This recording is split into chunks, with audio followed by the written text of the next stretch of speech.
You're overreacting. It's just a wedding, my wife said when I wasn't invited to my own daughter's. Just a wedding. Let that sink in. Our daughter, was getting married. There were months of planning, secret phone calls between my wife, Denise, and our daughter, Madison. I was never looped in. At first, I thought it was the usual mother-daughter bonding thing. Dresses. Flowers. You know, stuff dads don't get into. I even joked about it. But when I noticed they'd go quiet whenever I entered a room or suddenly changed the topic, my gut started twisting. I pushed it down. Told myself I was being paranoid. But then came the bomb. The wedding invitation arrived by mail. Addressed to Denise Miller +1. I stared at that damn envelope like it was written in another language. I thought, there has to be a mistake. Maybe they printed it wrong. I called Madison immediately. She didn't pick up. I tried again. Straight to voicemail.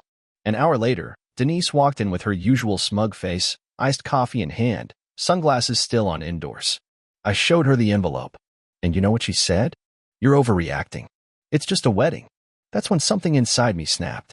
My fists clenched so hard, my nails broke skin. I asked her, why wasn't I invited? She rolled her eyes like I was a toddler throwing a tantrum. Because Madison didn't want you there. She said it would be awkward. Awkward. I repeated. Awkward? I'm her father, Denise.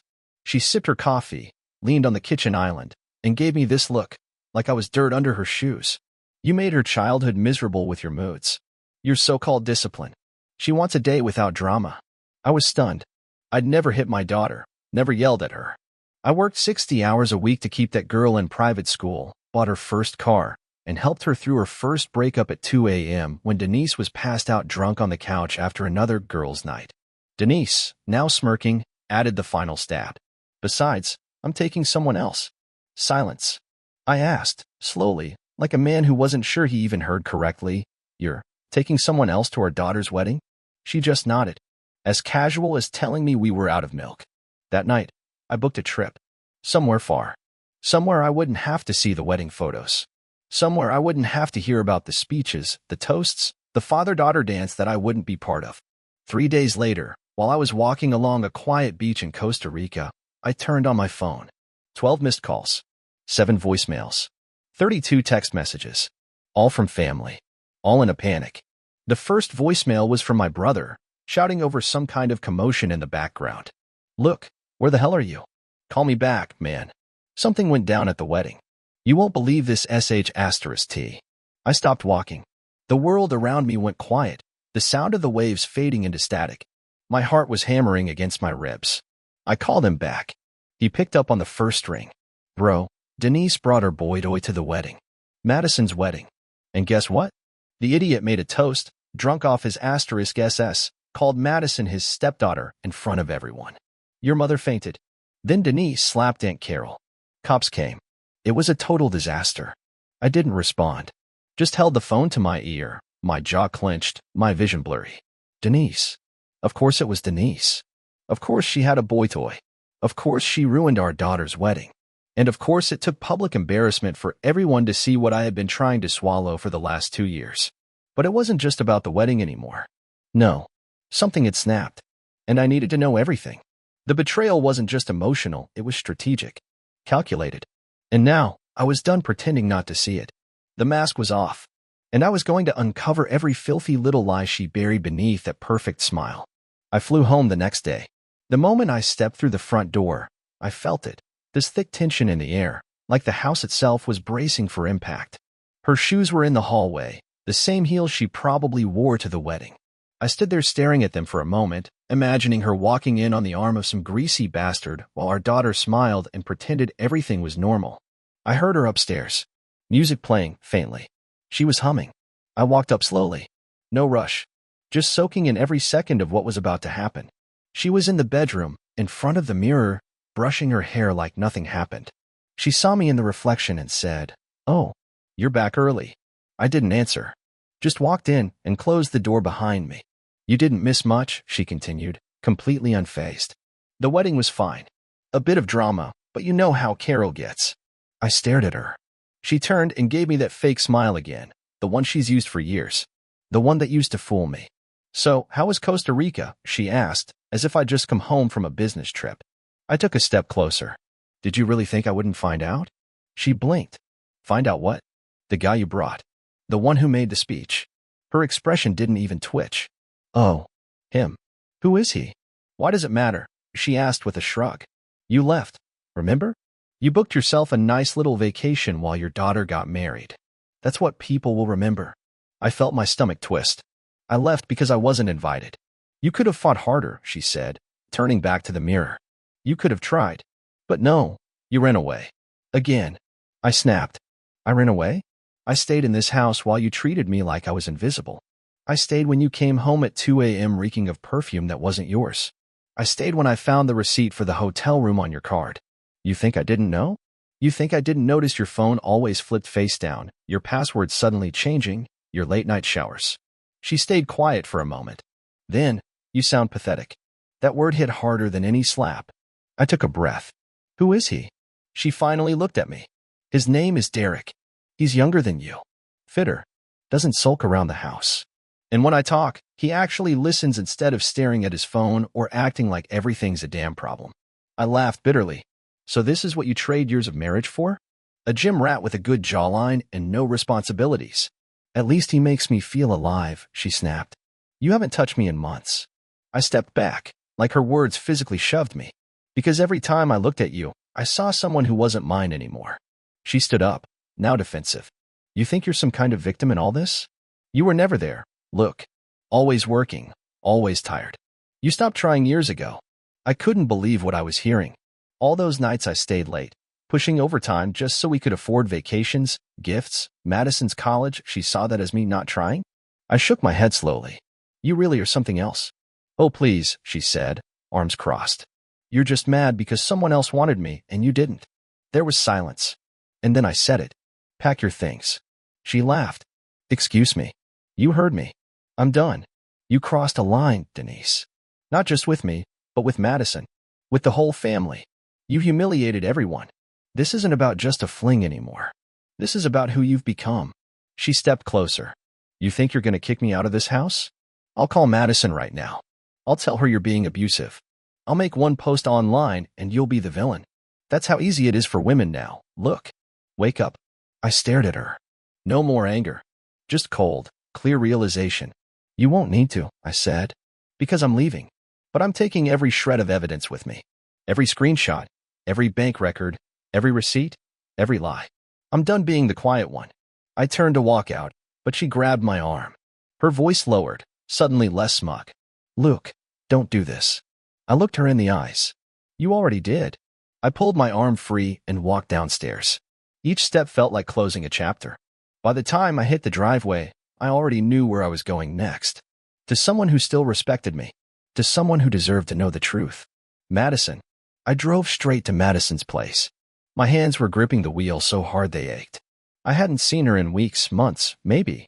The last time we talked properly, she told me she was busy with wedding plans and that we'd catch up after the big day.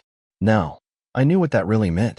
Busy choosing who got to stand by her on the most important day of her life, and I didn't even make the list. When I pulled up, there were still balloons and white ribbons on the mailbox. My stomach twisted. The celebration had already happened, and I hadn't even been considered a part of it. I rang the bell. Her husband, new husband, opened the door. Jason. Polite, soft-spoken, the kind of guy who calls everyone sir and says God bless after sneezing. I didn't hate him, but I didn't know him either. Mr. Miller, he said, surprised. Madison's upstairs. Come in.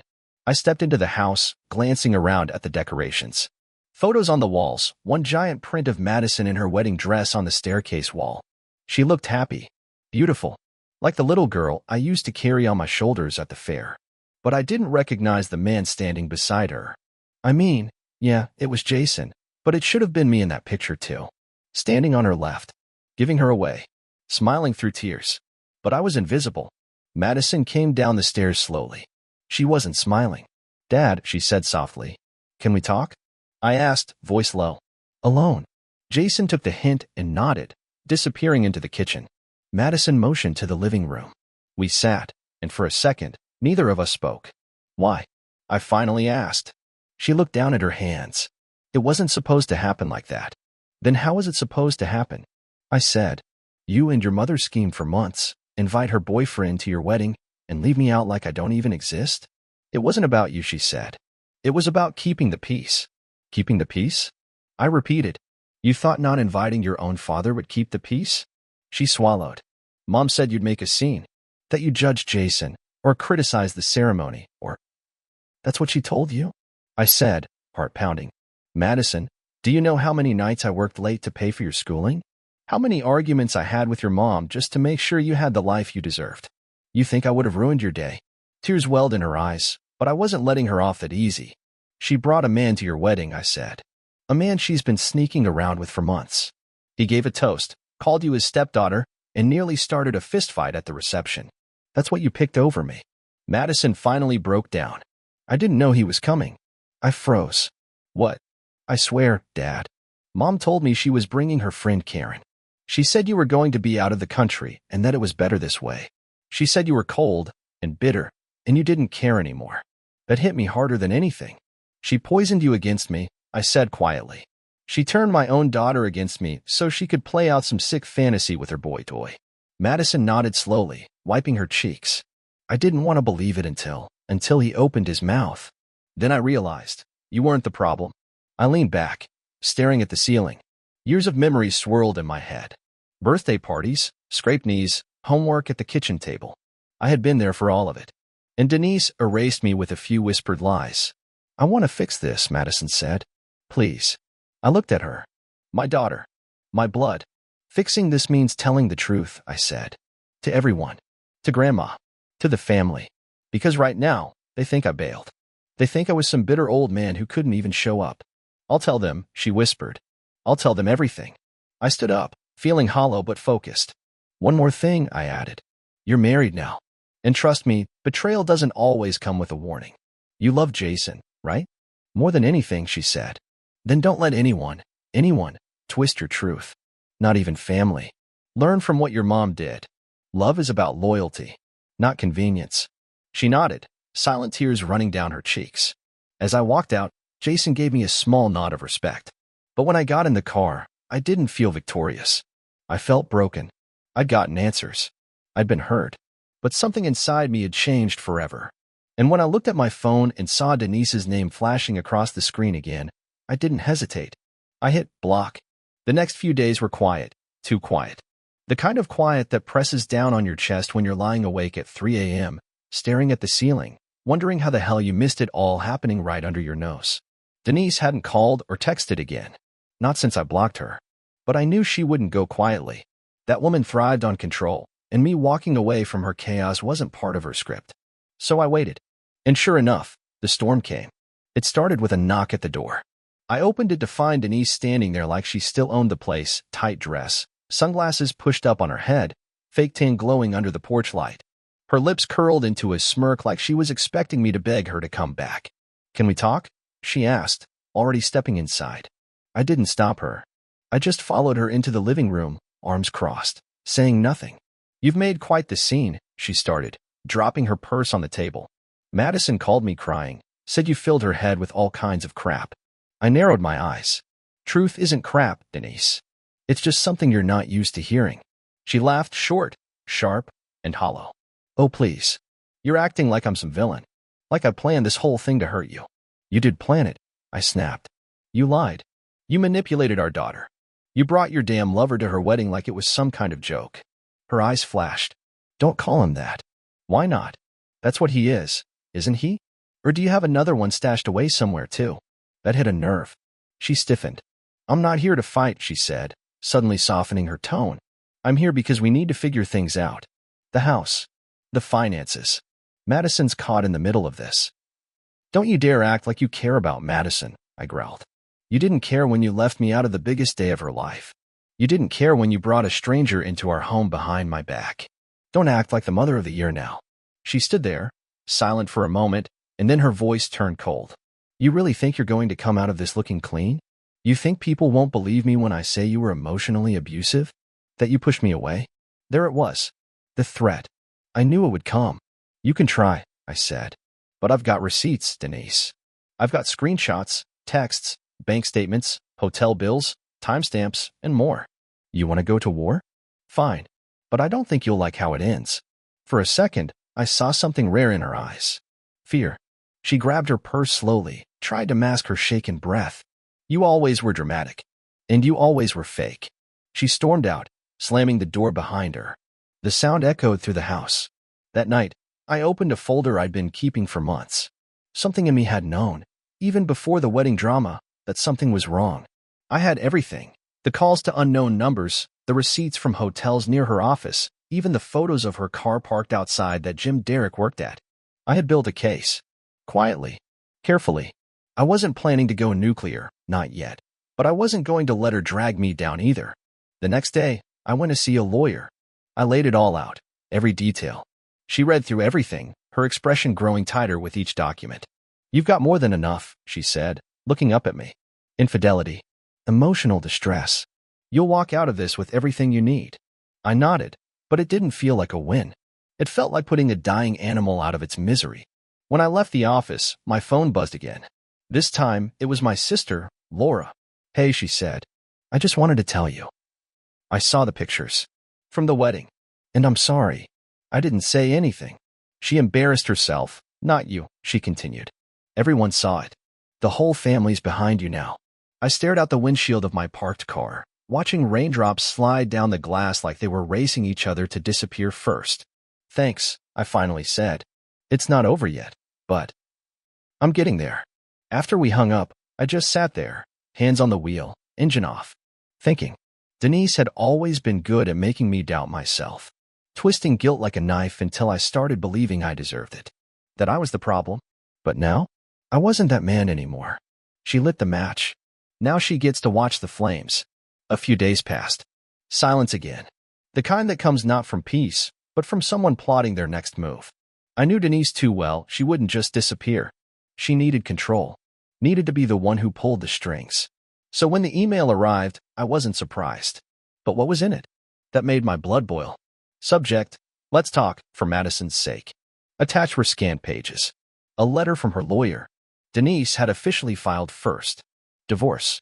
Not just that, she was asking for spousal support. Half the house. Half my retirement. And get this, she claimed emotional abuse. Said she felt unsafe in the home, that I had abandoned her emotionally for years, that I'd neglected the marriage. I stared at the screen, jaw clenched so tight it hurt. That woman had cheated, lied, humiliated me in front of family and friends, and now she wanted money? Sympathy? To win? I called my lawyer. She laughed. Let her play her game, she said. This'll be fun. It didn't feel fun. It felt humiliating. But I knew what I had to do. Over the next week, I built a file. I printed everything: texts, emails, timestamped messages, photos, bank statements. Even her flirty Instagram DMs with Derrick, which he hadn't even tried to hide. Moron left his profile public. He was dumb enough to post a picture of Denise in lingerie at his place with the caption, "She said she loves me more than her boring husband." Sorry, not sorry. I screenshotted it. Every comment. Every like. Every disgusting reply she made. Let her lawyer chew on that. But here's the thing. I wasn't just doing this for revenge anymore. I was doing it because for once, I wanted people to see her for who she really was. Not the sweet little suburban mom she pretended to be at brunch. Not the supportive wife she played in public. The mask had to come off, completely. The court date was set. Meanwhile, Denise made the rounds, trying to charm the family back to her side. I got texts from cousins I hadn't spoken to in years asking what really happened. I ignored them. Let them squirm. Let them sit in their confusion until the truth hit them like it hit me, sharp and slow, like a knife sliding between ribs. But not everyone was fooled. One night, around 10 p.m., there was a knock on my door. I opened it, and there stood Madison. Alone. She looked tired. Her makeup was smeared, like she'd been crying. "Can I come in?" she asked. I stepped aside without a word. We sat in the kitchen. She didn't touch her tea. Just held the cup like she needed something warm to remind her this wasn't a nightmare. "She came to our place," she said. "Told Jason and me that you were trying to destroy her. That you hacked her accounts. That you were abusive." She cried. Screamed. Said you ruined the wedding. That Derrick was just a friend. I waited. But then she left her phone on the counter while she was in the bathroom, Madison continued, her voice barely above a whisper. It lit up. A message from him. "Can't wait to do what we did last night again, winking face. I didn't even blink. She came back. Realized I saw it, Madison said, voice breaking. You know what she did? Laughed. Said I was just a kid who didn't understand grown-up relationships. Said, your dad will never win. I'll bleed him dry. That last line hit like a punch. Not just because it was cruel, but because I knew she meant it. I'm sorry, Dad, Madison whispered, finally crying. I didn't see her for what she was. I thought she loved us both. I placed my hand over hers. You don't need to apologize. You were trying to love your mom. There's nothing wrong with that. She leaned into my shoulder like she used to when she was a little girl. And for a moment, in that quiet kitchen, I felt something I hadn't felt in months. Clarity. This wasn't just about a cheating wife anymore. This was about reclaiming my life from someone who thought they could lie, cheat, manipulate, and still come out looking like the victim. No more. I want to testify for you, Madison said suddenly. If this goes to court, I want them to know what really happened. I nodded slowly. That means more to me than you know. After she left, I sat at my desk and stared at the divorce paperwork again. This time, I didn't feel rage. I felt focus. She wanted war? Fine. But she forgot one thing. I don't lose twice. The morning of the hearing, I didn't feel nerves. I felt cold, like someone who'd already buried the body and was just waiting for the paperwork to catch up. I wore a dark gray suit, simple, clean, and nothing flashy. I didn't need drama. I had the truth. Denise showed up 20 minutes late, of course. She always had to make an entrance. Her hair done to perfection, lips painted red like a warning sign. She walked in like she was the victim, like the room owed her sympathy. Derek wasn't with her, probably still licking his wounds from the family backlash. I didn't look at her. Not once. Our lawyers handled most of the conversation. Denise's attorney, a slick guy named Victor with a gold watch and fake compassion, opened with his usual performance. He painted her as a devoted wife who had suffered emotional neglect in a loveless household. I almost laughed out loud. Then it was our turn. My lawyer laid everything out like a well-written script. The timeline, the receipts, the screenshots, the text from Derek, the Instagram post, the gym check-ins that matched her location history, every lie carefully countered with hard evidence. Then she dropped the final hammer, Madison's sworn statement, signed and dated.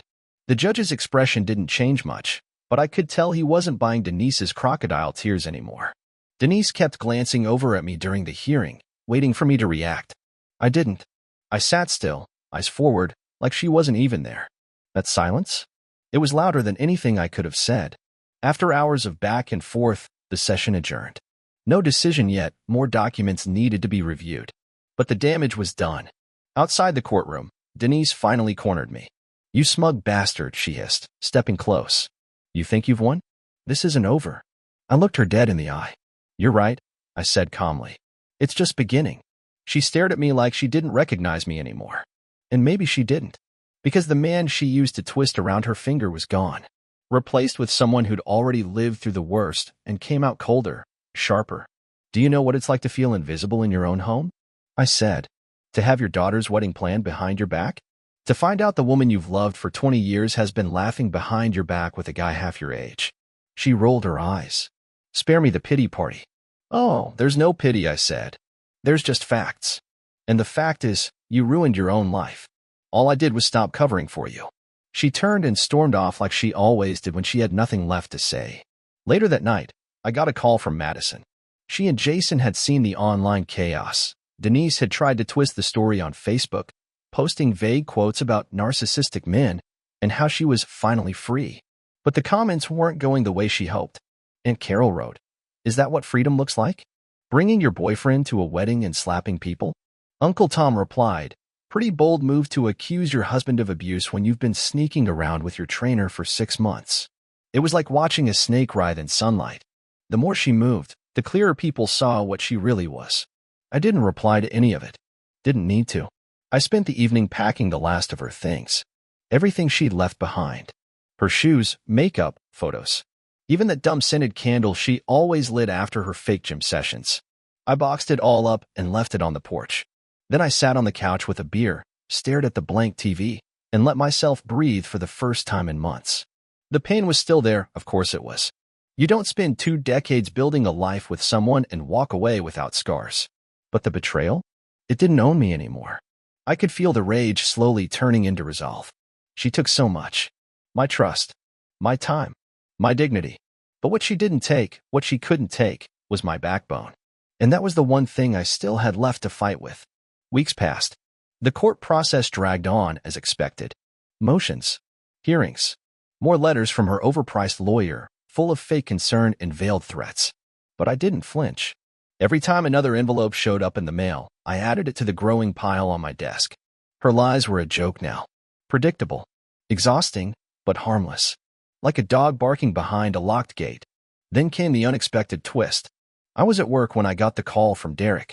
Yeah, Derek. I didn't even know how he got my number, but there it was, his name flashing on my screen like a cockroach crawling across white linen. For a second, I considered ignoring it. But curiosity won. I answered. What do you want? He sighed on the other end, clearly nervous. Look, man. I know I'm the last person you want to hear from, but I need to talk to you. You think? I snapped. After screwing my wife and showing up to my daughter's wedding like some discount soap opera character? He didn't fight back. Yeah, I deserve that. I know. Silence. Then he dropped it. She's screwing someone else now. I didn't say a word. Yeah, he continued, voice low. Guy named Tyler. Some marketing exec. Met him at one of those fundraisers she dragged me to. I caught her texting him. She denied it. Said I was paranoid, just like she said about you. But 2 nights ago, she didn't come home. I tracked her phone. She was at his condo. I let that hang for a second, then said, flatly, you got what you signed up for. I know, he muttered. I'm sorry. I didn't think it would end up like this. You thought she was going to bake you cookies and rub your back every night? She used you, Derek. Just like she used me. And now she's moving on to her next idiot. He sighed again, then added something I didn't expect. She said she wants to get pregnant. With his kid. That caught me off guard. For years, she'd told me she didn't want another child. Said one was enough. That she was done with diapers and bottles. We even fought about it. I let go of that dream because I loved her. And now she wanted to start over? With some stranger? I hung up. No goodbye. No reaction. I didn't owe him a single extra second of my time. That night, I sat on the porch, cold drink in hand. Just thinking. Not angry anymore, just still. Like the calm after a fire, where all that's left is ash and silence. My lawyer called the next day. She's backed off the spousal support demand, she said. Claims she's met someone new and doesn't want to cling to the past. I laughed. Loud and long. Let her go. Let her cling to some new fantasy. Let her lie her way into another disaster. I wasn't going to stop her. I was done cleaning up her mess. The judge finalized everything 2 weeks later. I got the house. My retirement. My dignity. She got whatever was waiting for her on the other side of all her lies. The day the divorce was official, Madison and Jason came over.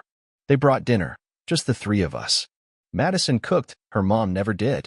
We sat outside, candles on the table, laughter floating up into the night air like a language I hadn't spoken in years.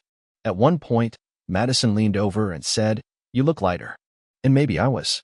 Because I wasn't carrying her anymore. I wasn't begging for honesty. I wasn't watching my back every time she picked up her phone. I was free. Later that night, after they left, I walked through the house slowly, room by room. I stopped in the hallway, stared at an old picture of Denise and me, the kind you keep out of habit, not sentiment. I pulled it off the wall and dropped it in the trash. She wasn't part of my story anymore. She was just the storm I survived. A month passed.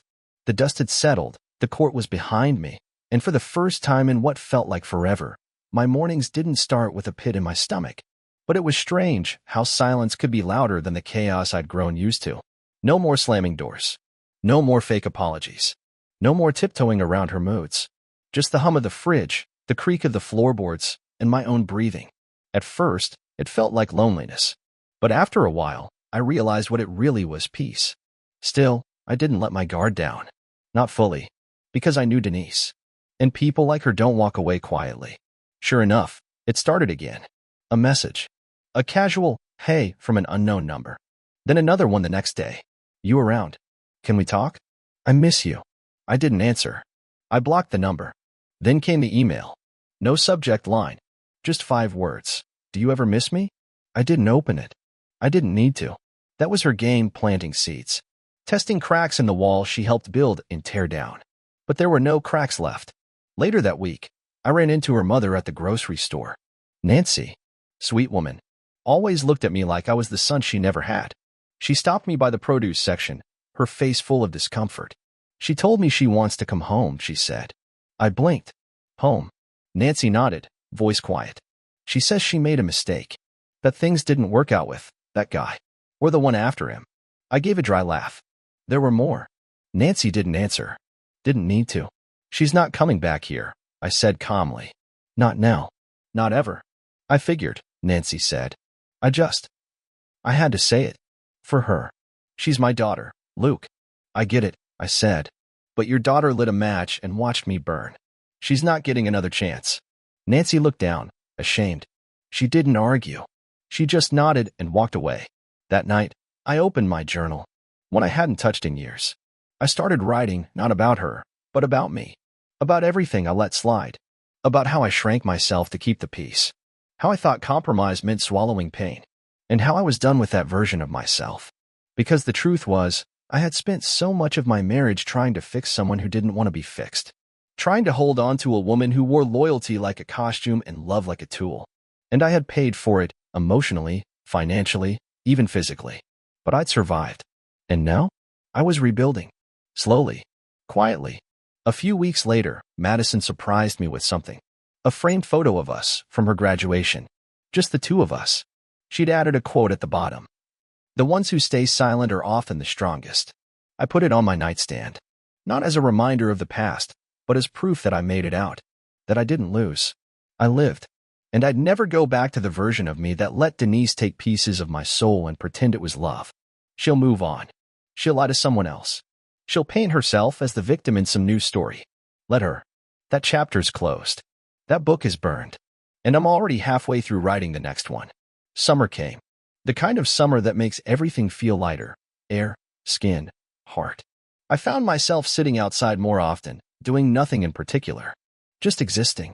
Watching the wind move the trees. Listening to birds. Letting the silence be a friend instead of something to fear. One morning, I got a message from an old college buddy, Ethan. We hadn't talked in years, not since before the whole mess with Denise began. He'd heard about the divorce through the grapevine and wanted to grab a drink. I said yes. Not because I needed to talk, but because it felt like the kind of thing a normal man does when he's living again instead of surviving. We met at a quiet bar downtown. Nothing fancy. Just wood floors, old music, and a bartender who didn't ask too many questions. Ethan raised his glass and grinned. You look different. Divorce does that, I said, smirking. He leaned in. I heard bits and pieces. Never knew it was that bad. Most people didn't, I said. She made sure of that. We talked for hours. About life. About stupid things we did in college. About how things get away from you without you realizing it. How you wake up one day and wonder when the hell you stopped recognizing the person in your own bed. Before we left, he said something I didn't expect. You know, you're not bitter. That's rare. I thought about that. Was I bitter? Maybe. But mostly, I was tired of carrying her mess. I wasted too much time being angry, I said. Now I'm just focused on what's left of me. What's worth keeping. A week later, I saw Denise again. Not in person. On the news. Local segment. Fundraiser gala. There she was, arm wrapped around some suited man with slicked back hair and a forced smile. She looked thinner. Tighter. Like she was trying to wear the years off her face with makeup and lighting. I watched for exactly 30 seconds before turning off the TV. Let her chase whatever version of happiness she thought she deserved. I had something better. Clarity. Later that evening, Madison called. She and Jason were expecting. My first grandchild. I wanted you to be the first to know, she said, her voice full of something I hadn't heard in a while, pure joy. I didn't cry, but my throat tightened. I'll be there for everything, I said. Every step. And I meant it. No missed moments. No whispered lies. No more being pushed out of my own life. When I hung up, I looked around the house. It felt different now. Warmer. Like it belonged to me again. The ghost of her perfume no longer lingered in the hallways. Her voice didn't echo in the walls. Her absence wasn't a wound anymore. It was a clean scar. A story with an ending. That night, I poured a drink, stepped outside, and sat on the porch. The stars were out. Air was still. And I felt good. Not just okay. Good. Denise would keep moving from man to man, lie to lie, thinking every new start was the one that would fix her. But you can't build peace on a pile of broken promises. And me? I finally had peace. No more pretending. No more bleeding for someone who couldn't even hand me a Band-Aid. I wasn't angry anymore. I was free. The first time I smiled without forcing it was at the park, watching a group of kids chase each other near the fountain. One of them tripped, skinned his knee, and got up laughing like it didn't even matter. I don't know why it hit me the way it did, but it did. That kind of resilience. That refusal to let a fall ruin your day. I thought about all the times Denise knocked me down, quietly, behind closed doors, with those sharp little comments designed to cut deep without leaving marks. And how I used to take it, thinking that's what love was, enduring the blade with a smile because you were scared of what would happen if you dropped it. Not anymore. I started doing things I used to love but had abandoned somewhere along the line. I picked up my guitar again, found it buried in the attic, still dusty from years of neglect. The strings were dead, but they would still sing when I touched it. I played old songs, new ones, made up melodies with no lyrics, just emotion. The house wasn't silent anymore. It was full of music. And for once, it wasn't being drowned out by someone slamming drawers or pacing the floors in stilettos at midnight while pretending they were just stressed from work. I repainted the bedroom, took down the old gray she loved and replaced it with a deep green. Something calming. Something that didn't remind me of her eyes or the way she used to look at me like I was a burden she regretted picking up. I donated the last of her things. Every scarf, every shoe, every bottle of overpriced perfume. I didn't keep a single trace. Not because I hated her, but because I didn't need reminders of a life I no longer lived. One night, I got a message from Derek again. This time, it was just one line. You were right. I didn't reply. Some lessons don't need lectures. They just need time. And clearly, he'd had his share of hers. Denise didn't reach out again. Maybe she finally realized I was done. Or maybe she was too busy telling some new guy her sob story, how she was trapped in a loveless marriage with a man who never appreciated her. Let her have it. Let her rewrite the narrative if it helped her sleep. I wasn't losing any more sleep over her. Madison invited me to the ultrasound appointment. Seeing that tiny blur on the screen, hearing the heartbeat, it was like someone handed me a new beginning. A future that didn't include lies and betrayal. Just love. Real love. I held her hand, and she looked at me with the same eyes she had when she was 5 and scared of thunderstorms. And I thought, this is it. This is what matters. This is what I kept going for. The pain didn't vanish. It never really does. It just changes, dulls, softens around the edges until it becomes a scar you barely notice anymore. And if you're lucky, you start to feel proud of it. Not for the wound, but for the healing. Sometimes I catch myself wondering what would have happened if Denise had been honest. If she'd told me she was unhappy. If she'd fought for us instead of against me. But then I remind myself, some people don't want peace. They only feel alive when there's chaos. And I'm not in the business of bleeding for people who love the sound of their own damage. I didn't win anything flashy. There was no movie ending.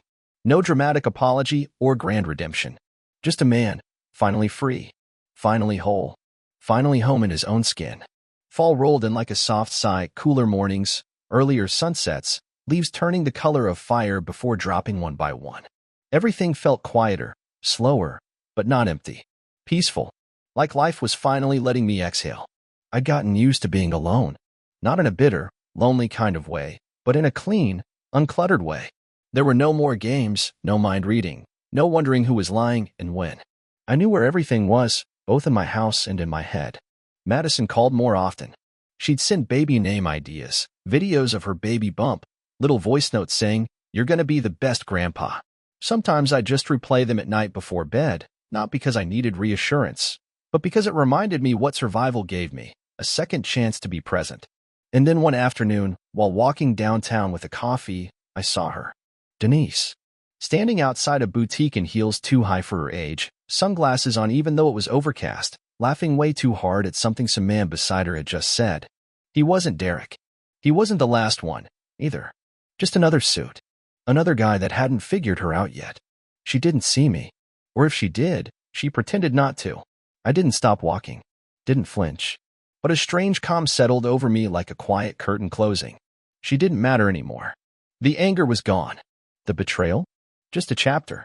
I didn't want revenge. I didn't want her to crash and burn. I didn't even care if she found happiness. Let her chase whatever fantasy she needed to feel whole. That was no longer my problem to fix. That night, I met a woman.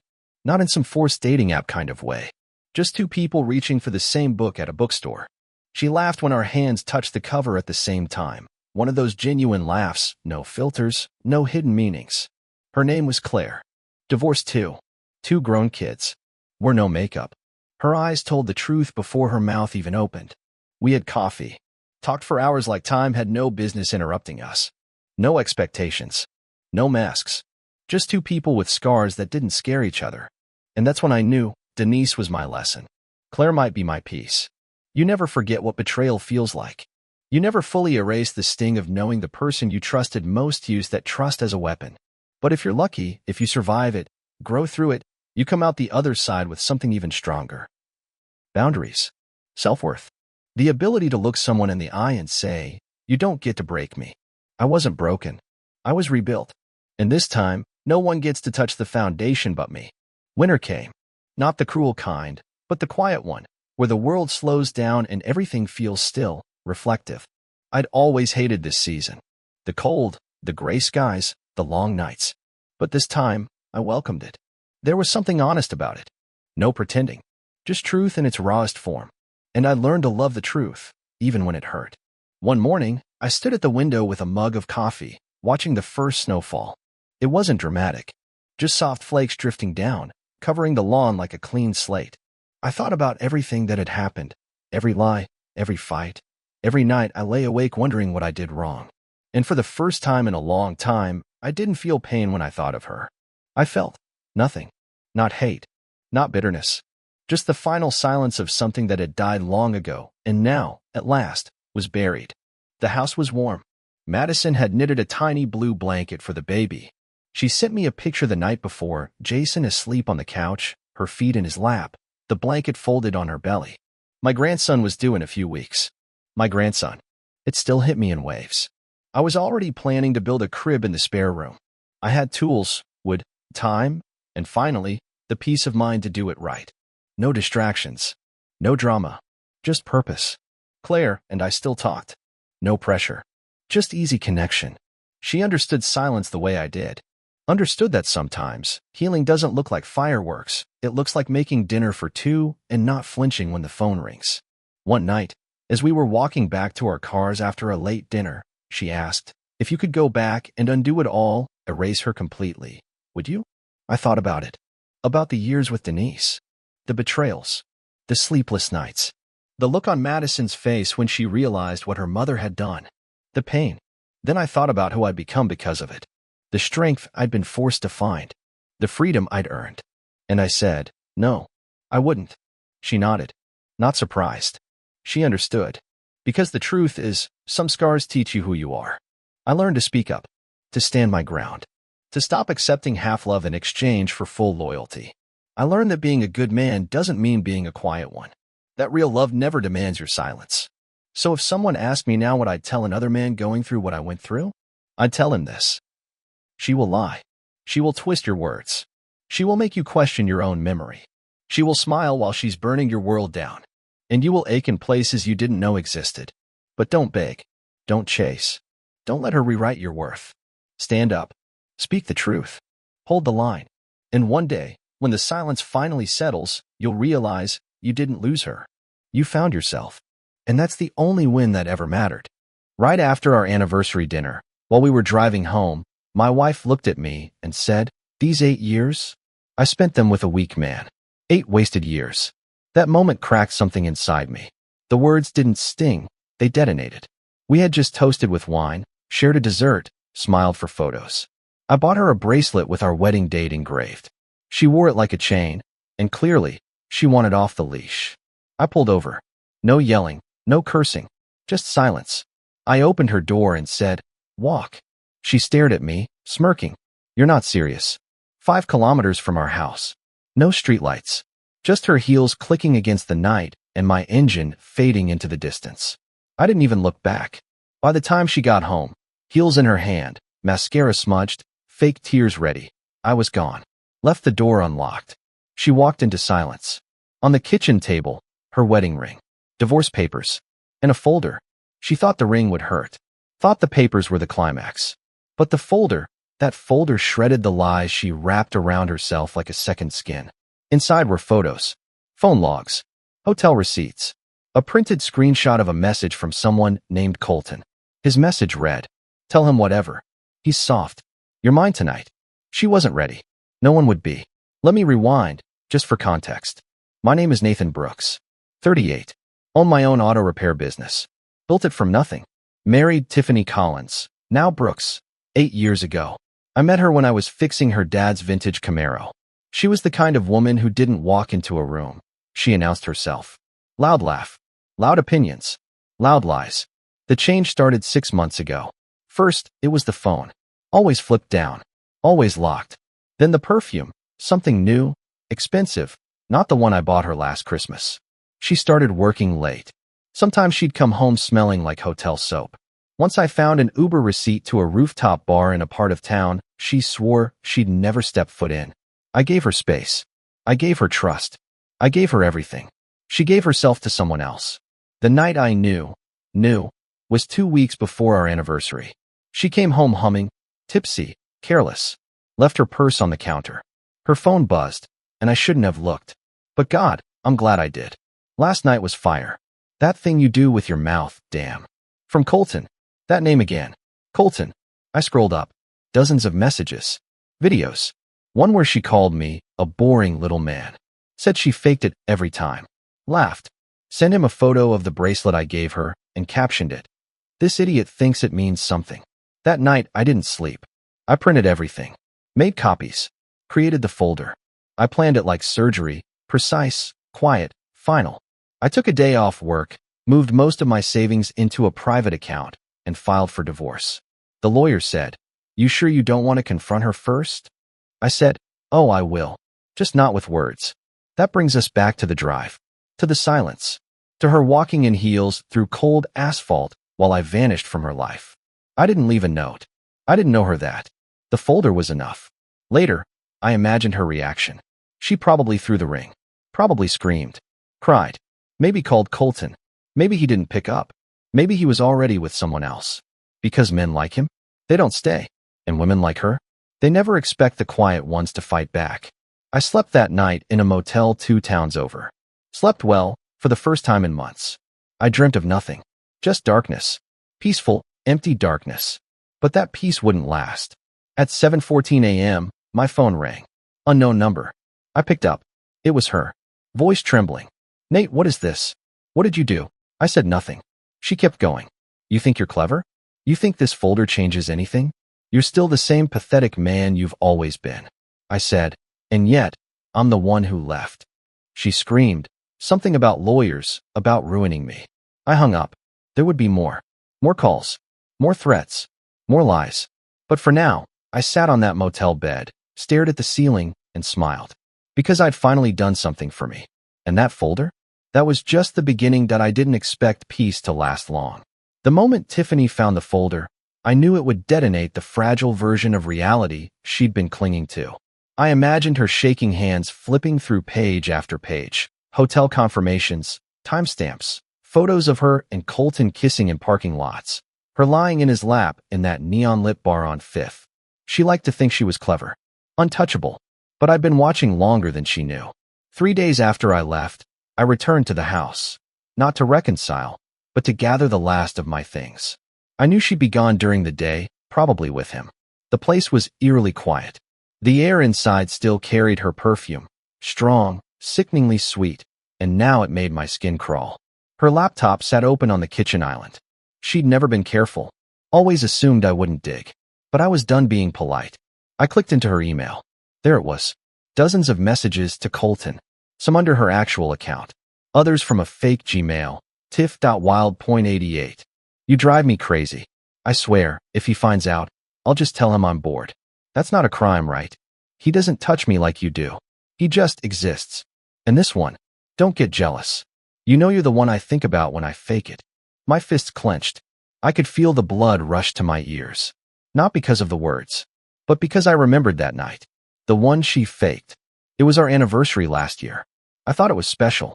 We rented a cabin, cooked together, watched the stars. We shared one of those long, slow nights. One I thought meant something. Turns out, She was thinking of him the entire time. There was one more message. Unread. From Colton. You need to stop talking about leaving him and start doing it. I'm not your secret forever. I copied the entire chain. Emailed it to myself. Then I shut the laptop and walked out. On the way out, I saw the framed wedding photo still hanging by the front door. I took it down, turned it around, and left it face down on the hallway floor. She called that night. Nate, she said, voice flat. We need to talk. Like adults. Adults? The same woman who'd been sneaking around like a teenager, leaving her panties in hotel rooms, now wanted to talk like adults. I stayed quiet. I didn't mean what I said in the car, she continued. It was just, I was angry. You don't listen to me. You're always so distant. Distant? I gave you 8 years, I said. You gave me excuses.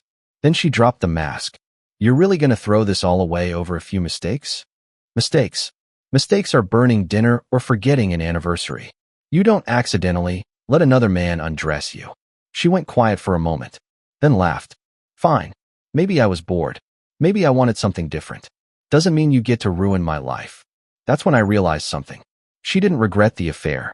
She regretted getting caught. You already ruined your life, I told her. I'm just the one who finally handed you the mirror. Click. I ended the call. She tried texting. She sent a voice note crying. Then one shouting. Then one whispering, pretending to be soft, saying she missed the way things used to be. But I wasn't listening anymore. Because I had found something more valuable than revenge. I'd found the truth. And now I had to decide what to do with it. That I wasn't planning to see her again. I didn't want her voice in my ears, her perfume in my lungs, her lies bouncing off the walls. But something in me needed to look her in the eye, just once. Not to forgive. Not to scream. Just to watch her squirm under the weight of the truth she thought she could bury. I told her to meet me at a neutral place, a diner downtown. Nothing fancy. No music. Just steel chairs and fluorescent lights. She agreed, probably thinking she could talk her way out of the storm. When she walked in, she looked like nothing had changed. Tight dress. Perfect makeup. That same forced smirk she wore when she thought she had the upper hand. I could see the game already playing behind her eyes. She sat down like she owned the room. Nate, she started. You look tired. Been busy, I replied. Collecting lies. Want to see the folder again? Her eyes twitched. She faked a smile. You're angry. I get it. No, Tiffany. I'm awake. She blinked. You really think you can come in here and manipulate your way out of this? I asked. You slept with another man. Over and over. And then you spit in my face in that car like I hadn't given you everything. Stop pretending like you were some perfect husband, she snapped. You work all the time. You barely touch me anymore. What did you expect? There it was, the classic blame shift. I expected loyalty, I said calmly. I expected a woman who respected her vows. She rolled her eyes. Vows. That's rich, coming from a guy who didn't notice his wife crying herself to sleep. You weren't crying, I said, leaning forward. You were texting Colton. She froze. I saw everything. You didn't even bother deleting the videos. You sent him one from our bedroom, Tiff. Her face dropped. A flicker of real panic flashed across her features. For once, the mask slipped. She didn't deny it. Instead, she reached into her purse and pulled out her phone. Let's just talk this through. Please. I shook my head. Talk. There's nothing left to talk about. You chose him. No, she said louder. A couple at the next table glanced over. I didn't choose anyone. I felt invisible. And he noticed me. I almost laughed. Not because it was funny, but because it was pathetic. He noticed you? I said. He noticed you enough to tell you to leave me and still kept seeing other women behind your back. Yeah, I read those too. You weren't his queen. You were his entertainment. Tears finally formed in her eyes. Not from regret. From humiliation. She whispered, so what now? You want revenge? You gonna smear my name? I leaned back in my chair. I already did what I needed to do. My lawyer has the file. Half the town's heard the story by now. But no, I'm not here for revenge. I came to watch you lie to my face one last time. She bit her lip. You're being cruel. And you were being faithful? I asked. Tiff, you cheated on me in our own house. She had nothing left to say. She looked down. For the first time in years, she looked small. Weak. Like a shadow of the woman I once loved. I stood up, slid a small envelope across the table. Inside is the final copy of the divorce agreement. Sign it. No alimony. You walk clean. Take it or fight me in court and watch everything go public. She reached for it without a word. I hope Colton's worth it, I said. Her voice cracked as I walked away. He already blocked me. I didn't turn around because I wasn't walking away from her. I was walking back toward myself. 3 days after that confrontation at the diner, she showed up at my shop. I was under a car, changing brake pads, grease on my hands, sweat on my neck. I heard the door swing open and the bell jingle. Didn't even look up until I heard her heels on the concrete. You really thought this would be over with one conversation? Tiffany asked, arms crossed, sunglasses perched like armor. I slid out from under the car and wiped my hands.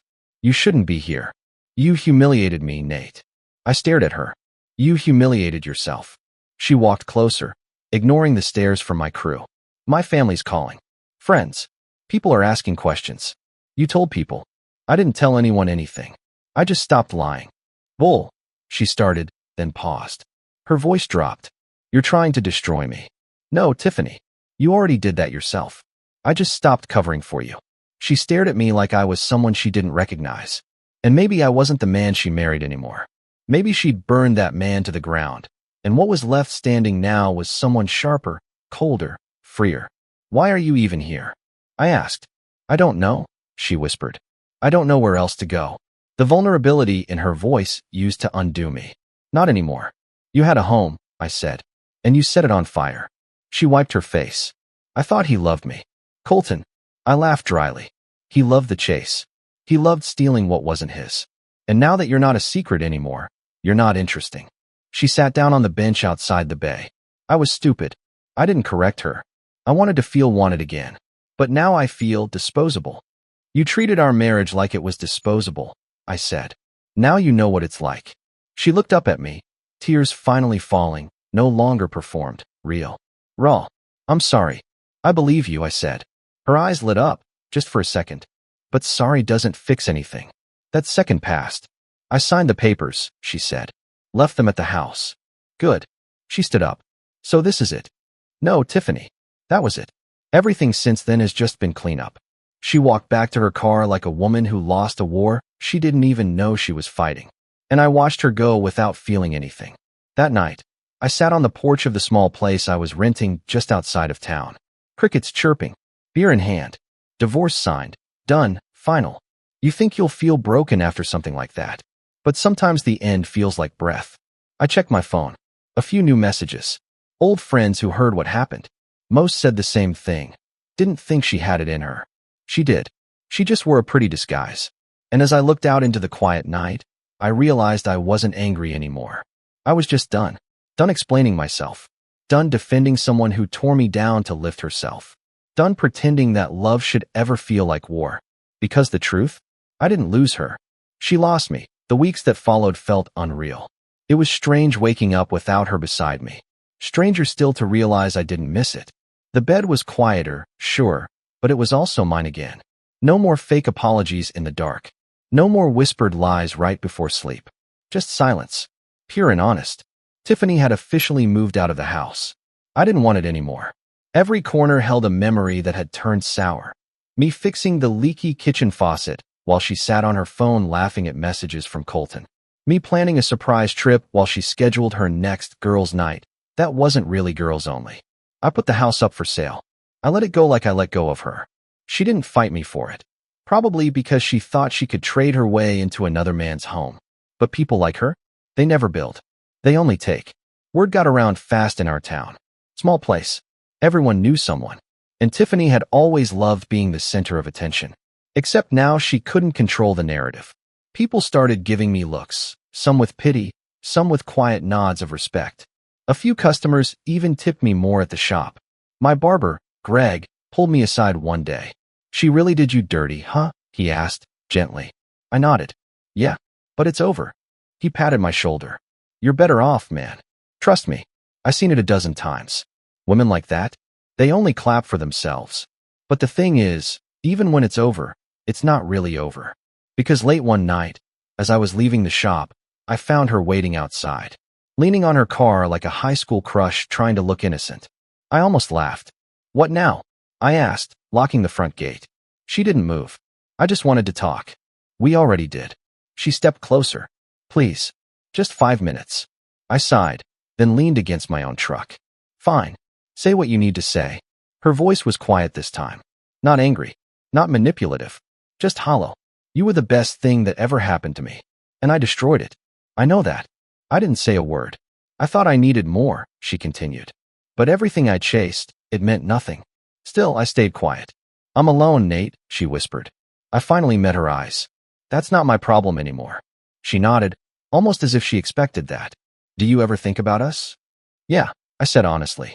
But not in the way you want. I think about how I let things slide. How I gave chances you didn't deserve. How I was so damn afraid of losing you that I didn't realize I already had. Her lips trembled. You hate me. I paused. No, I said. I don't. Hate takes energy. You're just a chapter 1 closed. She looked like she wanted to say more, but I wasn't giving her that space anymore. I got in my truck and turned the key. As I pulled away, I saw her in the rearview mirror, arms crossed, alone again, drowning in the wreckage she created. I didn't feel satisfaction. I felt free. Later that night, as I lay in bed, I realized something. I had no more what-ifs. No more regrets. I had looked my past in the eye and walked away. And for the first time in 8 years, I finally felt like myself again. A month passed. No calls. No visits. No sudden drama parked outside my shop. Just quiet. But the kind of quiet that makes you suspicious. Then one Thursday morning, my lawyer called. He sounded off. Hesitant. You might want to sit down for this, Nate. I'm already standing. Just say it. Tiffany's lawyer filed a motion to reverse part of the divorce agreement. She's trying to claim emotional distress. I nearly dropped the coffee I was holding. Distress? From what? The truth. She's saying the way you exposed her caused reputational damage. That you violated privacy. I laughed, cold and bitter. So now I'm the villain? She's hoping you'll settle to avoid court. Wants half the house value. She left the house. She cheated on me. I know. But courts don't run on justice. They run on proof and technicalities. And she's hiring a bulldog. Of course she was. I should have known she wouldn't go down without a last bite. I called her that night. Not because I wanted to talk, but because I needed to understand what kind of twisted logic made her think she was the victim. She picked up like she was expecting me. Hey, she said soft. Too soft. Cut the act, Tiff. You filed a motion. She was quiet for a second. You embarrassed me, Nate. I can't even walk into a coffee shop without people whispering. You humiliated yourself the moment you climbed into his bed. Her voice turned ice cold. You think this is just about us? I lost friends. My family barely talks to me. You made me look like a monster. No, Tiffany. You are one. I just turned on the lights. She snapped. You think you're so righteous? You left me on the side of the road like trash. Because you treated me like garbage for years. I gave you loyalty. You gave me a man who left his cologne on your skin. She didn't respond. Silence stretched.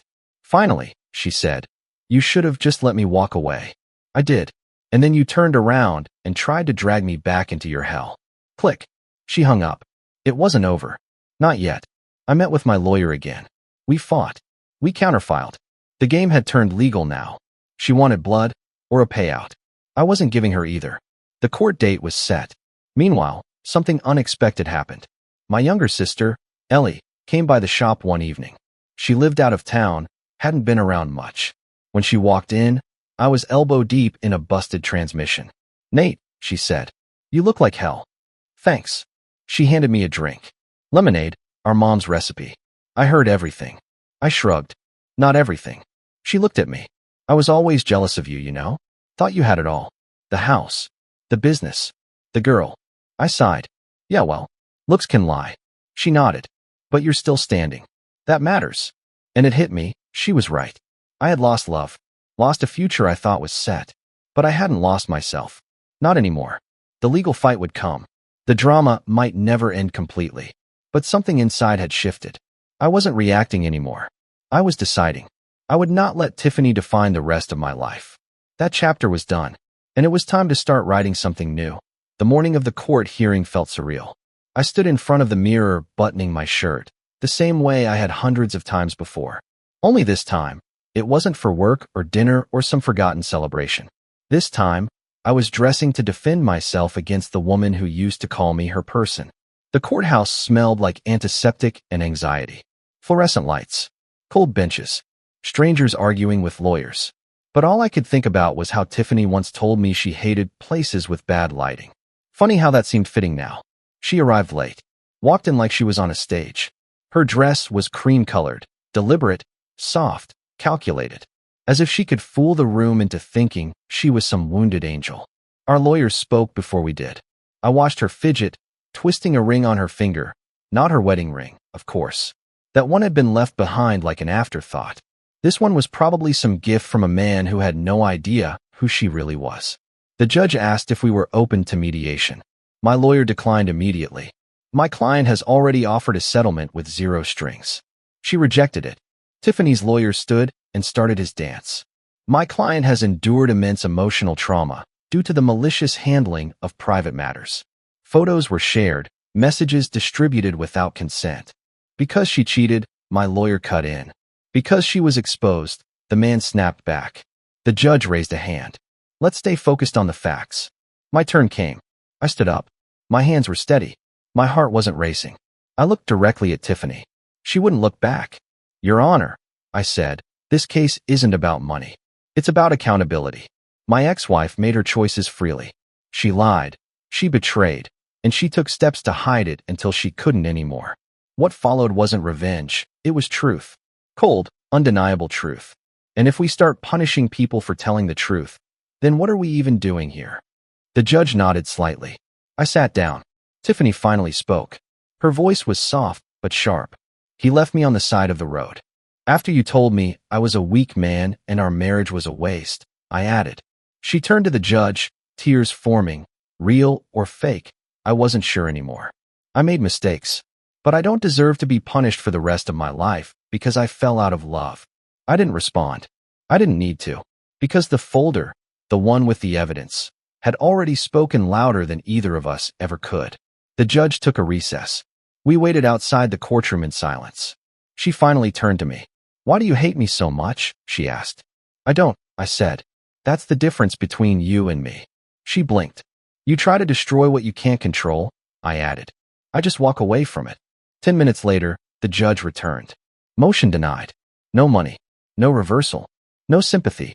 Tiffany looked stunned. Her lawyer stood to object, but the judge cut him off. This isn't a soap opera, counselor. It's a courtroom. Actions have consequences.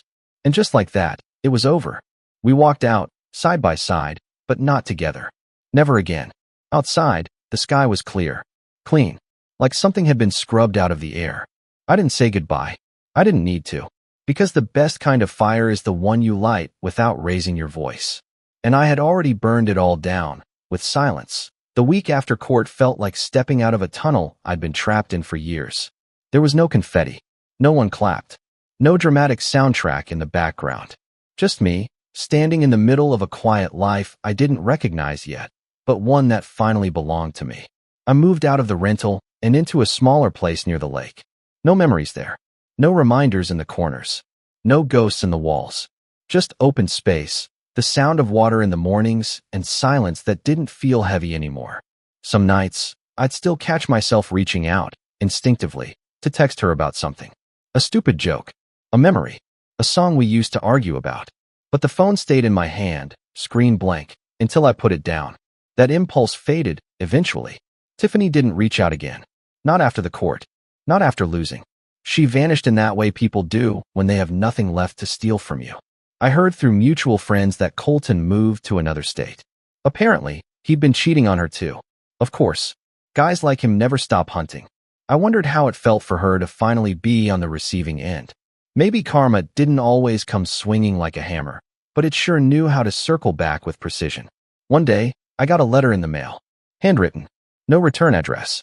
I opened it anyway. Nate, I don't expect forgiveness. I don't even expect you to read this. I just want to say I'm sorry, not just for cheating, but for treating your love like it was something I could play with. I see now how much damage I caused. Not just to you. To myself. I don't know who I am anymore. I hope you find someone who sees you for who you are. Because you were always more than enough. Tiff.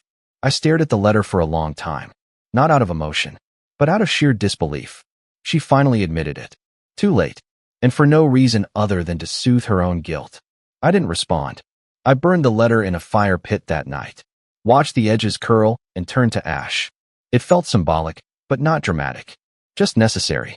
In the months that followed, I started focusing on the little things again.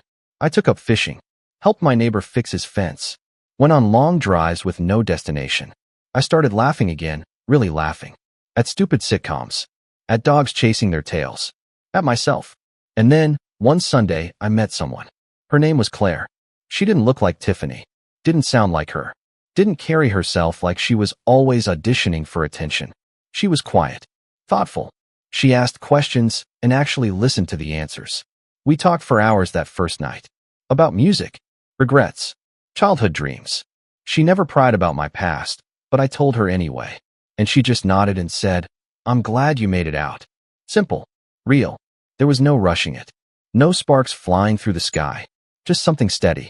Something honest. Something I hadn't felt in years. And in that moment, I realized something else too. Tiffany didn't ruin love for me.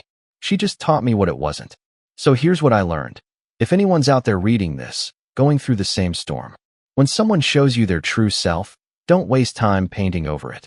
See it, accept it, and walk. Because walking away isn't weakness. Sometimes, it's the strongest damn thing you'll ever do. And me? I walked. And I never looked back. My flight is in 6 hours. My lover is taking me to the Maldives for a month-long Valentine's getaway, she said and walked out, dragging her Louis Vuitton across the hardwood like she was walking a damn runway. That was the moment the last thread inside me snapped. I stood in the hallway, barefoot, towel still around my waist, hair dripping from the shower. She didn't even flinch. Didn't look back. Just strutted away like I was an afterthought. Like I was the unpaid help she didn't even have the decency to tip. Her name's Vanessa, by the way. Blonde bombshell type, but with a soul like used sandpaper. We'd been married 7 years. 7 whole years. Through my layoff, my dad's cancer, through me building my startup from nothing into a 7-figure machine. She was there, but looking back, not really with me. Just around me. As the front door clicked shut behind her, my mom stepped out from the kitchen, holding her tea like it was a shield. She didn't look shocked. Didn't even look upset. Just tired. "She's been cheating for over a year, Eric," she said. I didn't say anything because, well, I figured you already knew. And frankly, you never measured up to what she wanted. I told her I'd keep quiet. I didn't want to see you crash again. I didn't answer. Couldn't. Not because I didn't have anything to say, but because my mouth stopped working. Like betrayal had hit the kill switch on basic motor functions. I didn't ask my mom for details. I didn't have to. The little signs, all those red flags I'd stuffed into mental drawers over the past year, came flooding out.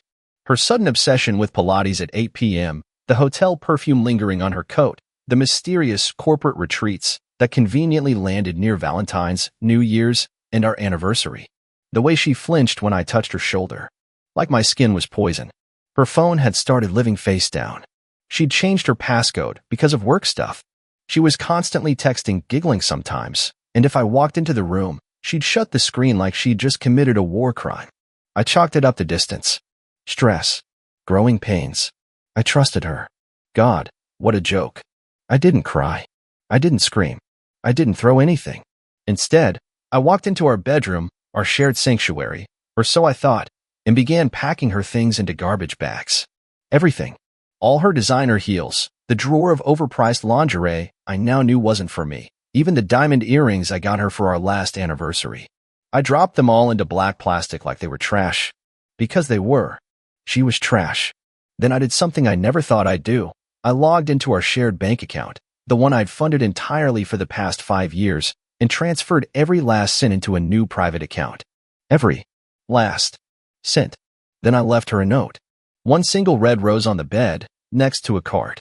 Inside it, I wrote, "This is the last thing you'll ever get from me without asking your new boyfriend to pay for it. Enjoy your trip." And I waited. Waited 6 hours and 22 minutes until I saw her Uber pull back into the driveway. Vanessa burst into the bedroom, still tanned, glowing, dripping with luxury island sweat, dragging in sand on her Louis Vuitton, and saw the rose. She broke instantly. Not even a second of hesitation. Her knees hit the floor like someone had cut the strings on a puppet. "Don't throw me out on the street," she pleaded sweetly, crocodile tears already rolling down her face. I didn't answer. Just picked up the card and said, without blinking, You haven't checked your bank account yet, have you? She froze.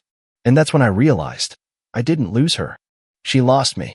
What she didn't know yet was that this was just the beginning. Because revenge, real revenge, isn't loud.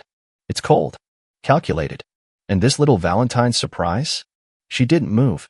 Vanessa stood in the doorway, still wearing that smug little silk top tied in the middle, her stomach tan, her lips sunburned, and her eyes darting to the card I just picked up like it was a live grenade. Her wheeled suitcase tipped sideways behind her with a thud. You're bluffing, she said finally, but her voice cracked. I tossed the card onto the bed like it meant nothing, because it didn't. Not anymore. I guess your little island gigolo doesn't pay that well, huh? I muttered. She rushed to the nightstand where she usually kept her phone charging. Gone. I took it days ago. She spun toward me, breath heaving. Where is it? Probably somewhere at the bottom of the recycling bin with your dignity, I said without raising my voice. Her face contorted. That perfect little Barbie face, usually so smug and in control, now looked like a glitching robot. You don't get to do this, Eric, she screamed. You don't get to ruin my life because you're bitter and boring. There it was. The real her. Unfiltered. I stepped closer. Calm. Too calm, maybe. You think I'm bitter because I didn't take you to the Maldives? Because I worked 80 hours a week building something while you were out getting intimate with someone who can't spell commitment? I'm bitter because I chose you, Vanessa. I gave you everything. And you gave me a damn sitcom storyline in return. She dropped onto the bed and started to sob, hands in her hair, rocking like a child who just realized the toy store is closed forever. I was lonely, she whispered. You were greedy. There was silence then. A thick one. Like the air had turned solid between us. You don't understand what it's like to be with someone who never sees you, she said. You're always working, always busy, always planning. I wanted to feel wanted. He made me feel alive. I leaned on the doorframe and stared at her like she was a stranger who'd broken into my home. His name? I asked. She looked up, mascara smeared. Why do you care? Because I want to know the name of the man who's going to pay your rent next month. Her lips quivered. Don't do this, please. I messed up. I get it. But don't throw me away. I actually laughed. Cold and sharp. Throw you away? Vanessa, you threw me away the second you gave him your body, your time, your lies. And now you want sympathy because you finally ran out of lifeboats. She tried one last trick, the old smile. The innocent, but baby smile that used to get her out of parking tickets, arguments, and any shred of accountability. I still love you, she whispered. That broke me more than anything. Because it wasn't love. It never had been. You love what I gave you, I said. You never loved me. And I turned to leave. But she didn't let me go so easily. She leapt from the bed, grabbed my arm, and snarled, You think you're strong now? You think this makes you some kind of hero? You're just a man who got played, and now you're trying to act tough because you finally woke up. I shook her off. No, Vanessa, I said, walking away. I'm a man who's finally wide awake, and I've never seen things so clearly. And as I shut the door behind me, I heard her scream. But this time, it didn't hurt. It felt like freedom. You'd think that after something like that, I'd collapse on the couch with a bottle of whiskey, go full cliché, man broken, glass shattering, music playing. But nah, I cleaned. Like, deep cleaned. Scrubbed every inch of that damn house. Not because it needed it, but because I needed it. Every drawer I emptied felt like I was peeling her claws out of my life. Every makeup stain on the mirror, every perfume-soaked blouse tossed in the trash was one less reminder that I'd been sleeping beside a storm in silk. I found her stash of keepsakes too, little love notes. But not from me. These were new. Folded like tiny time bombs, tucked inside her jewelry box, in the pages of a fitness magazine, even one inside a fake makeup palette. All from him. His name was Derek. Derek with the fake deep quotes and the "you make me feel like I've finally found home" lines. He was one of those guys. The kind who says, babe, and wears beaded bracelets like he's spiritually advanced because he once did a juice cleanse. One note hit hard. Counting down the days until we're free of your sad little husband. Can't wait to feel your body again. Maldives will be our first real taste of forever. Sad little husband. I stared at that line longer than I should have. Not because it hurt. I was already way past that. But because it was so accurate in how she saw me. Just a stepping stone. A wallet with a heartbeat. It made me wonder how many times I'd been laughed at behind closed doors. How many girls' nights were actually love-ins with Derek the discount Buddha. I went full detective.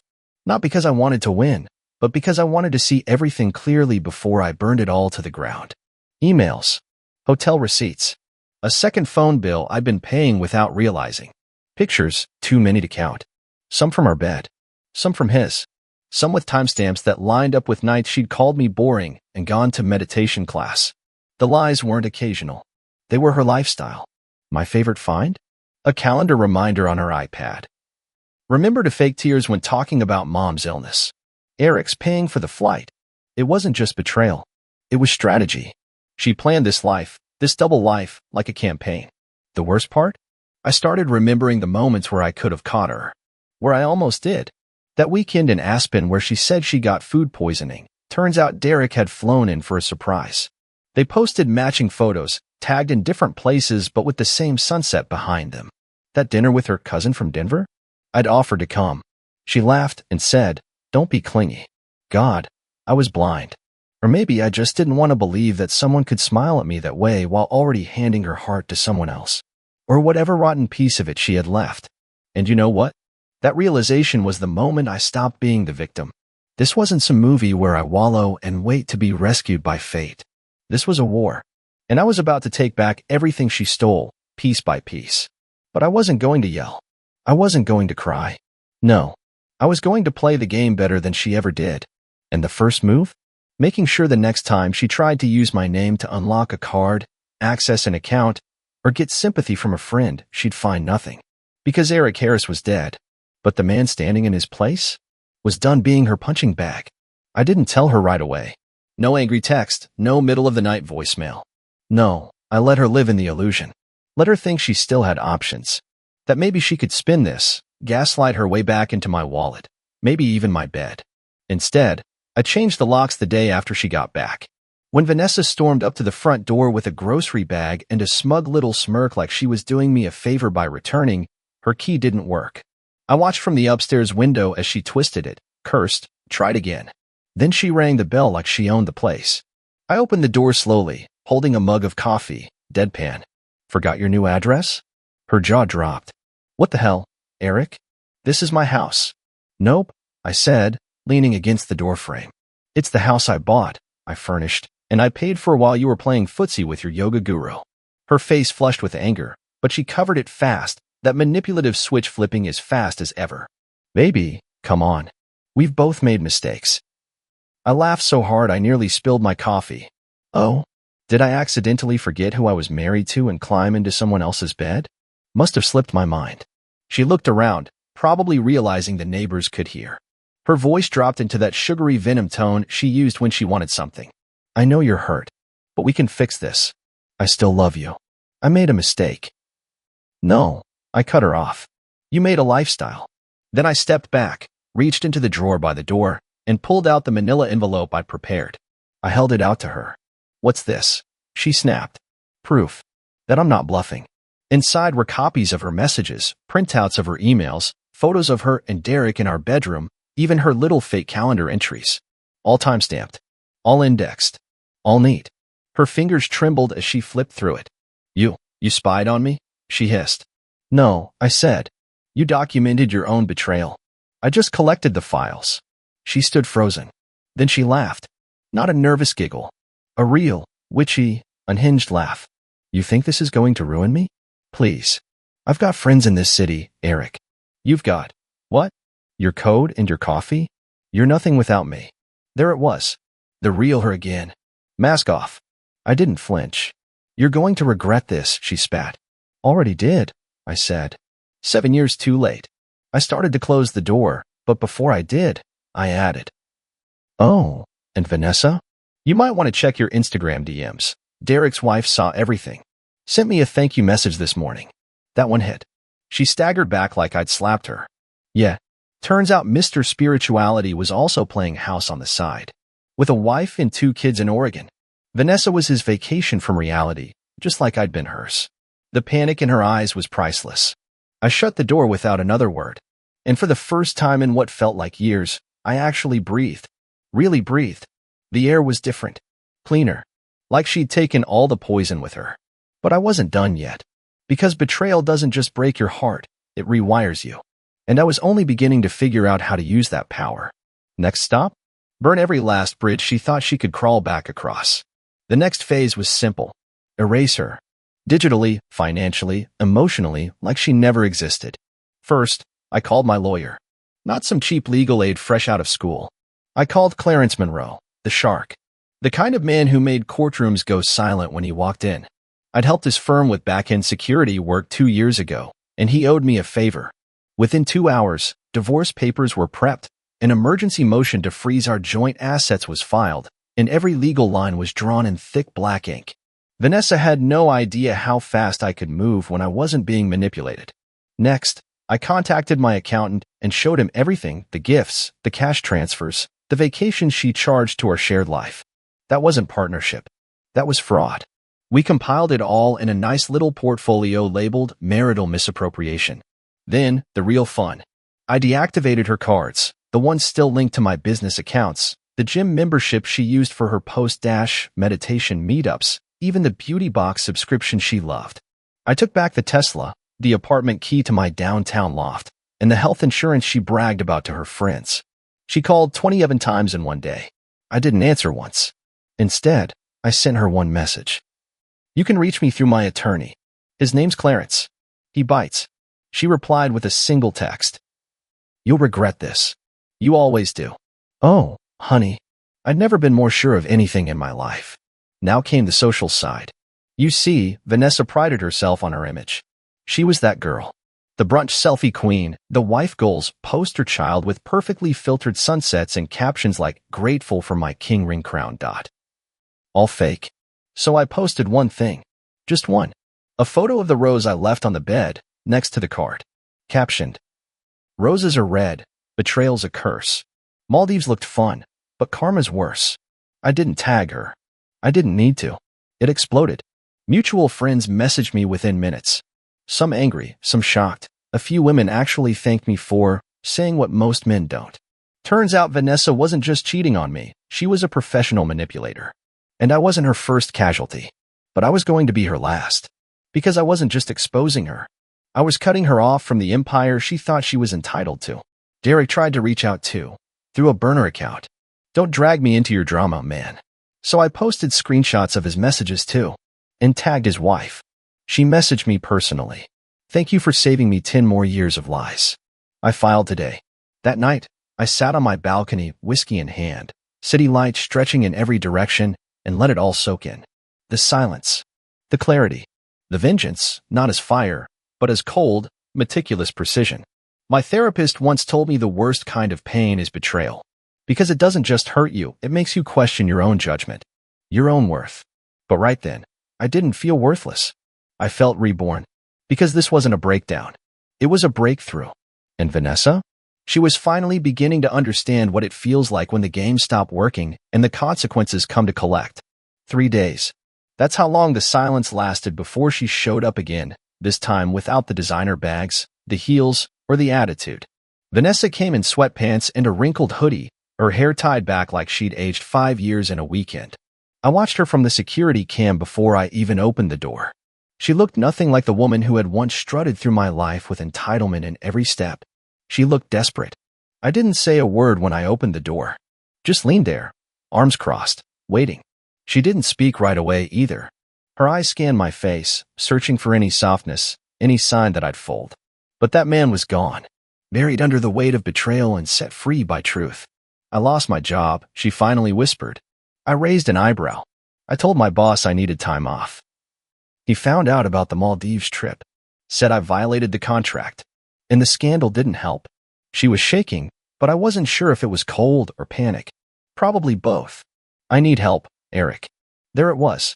The punchline to her entire act, the twist ending where the villain cries and hopes for a redemption arc. You need money, I said flatly. She looked away.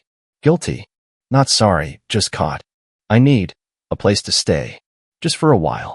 Until I figure it out. I almost laughed. But instead, I stepped aside, not to let her in, but to show her something. On the hallway table sat a check for $17. Just enough for a cab and a coffee. I picked it up and handed it to her. You always like lattes, I said. This one's on me. But that's all you're ever getting from me again. She blinked. Then the mask cracked. She dropped the pitiful act and turned venomous in seconds. You're heartless, she hissed. After everything we've been through? You'd leave me out in the cold like a damn dog. I stepped closer, calm and deliberate. You remember when you said I never see you? That I'm always distracted, always busy. I said. You were right. I didn't see who you really were until it was too late. But now I do. She stared, stunned. And then I gave her the final cut. You're not out in the cold, Vanessa. You're just finally standing in the world you built without me. She opened her mouth, maybe to scream or sob. I don't know. I didn't give her the chance. I shut the door slowly, deliberately. This time, I didn't flinch. I stood there for a while, listening. No sobbing, no begging, just silence. And then, eventually, the sound of her footsteps fading. It was over. Really over. That night, I opened a folder on my computer I hadn't touched in months, a business idea I'd shelved back when she needed more attention. I dove into it like a man starved, coding, planning, building. Every keystroke felt like therapy. Every outline, a reminder that I wasn't just moving on, I was moving up. Because here's the thing about betrayal. It doesn't just burn bridges. It clears the land so you can build something better. And for the first time in years, the only person I needed approval from was me. After Vanessa left that last time, I expected some sort of emotional hangover.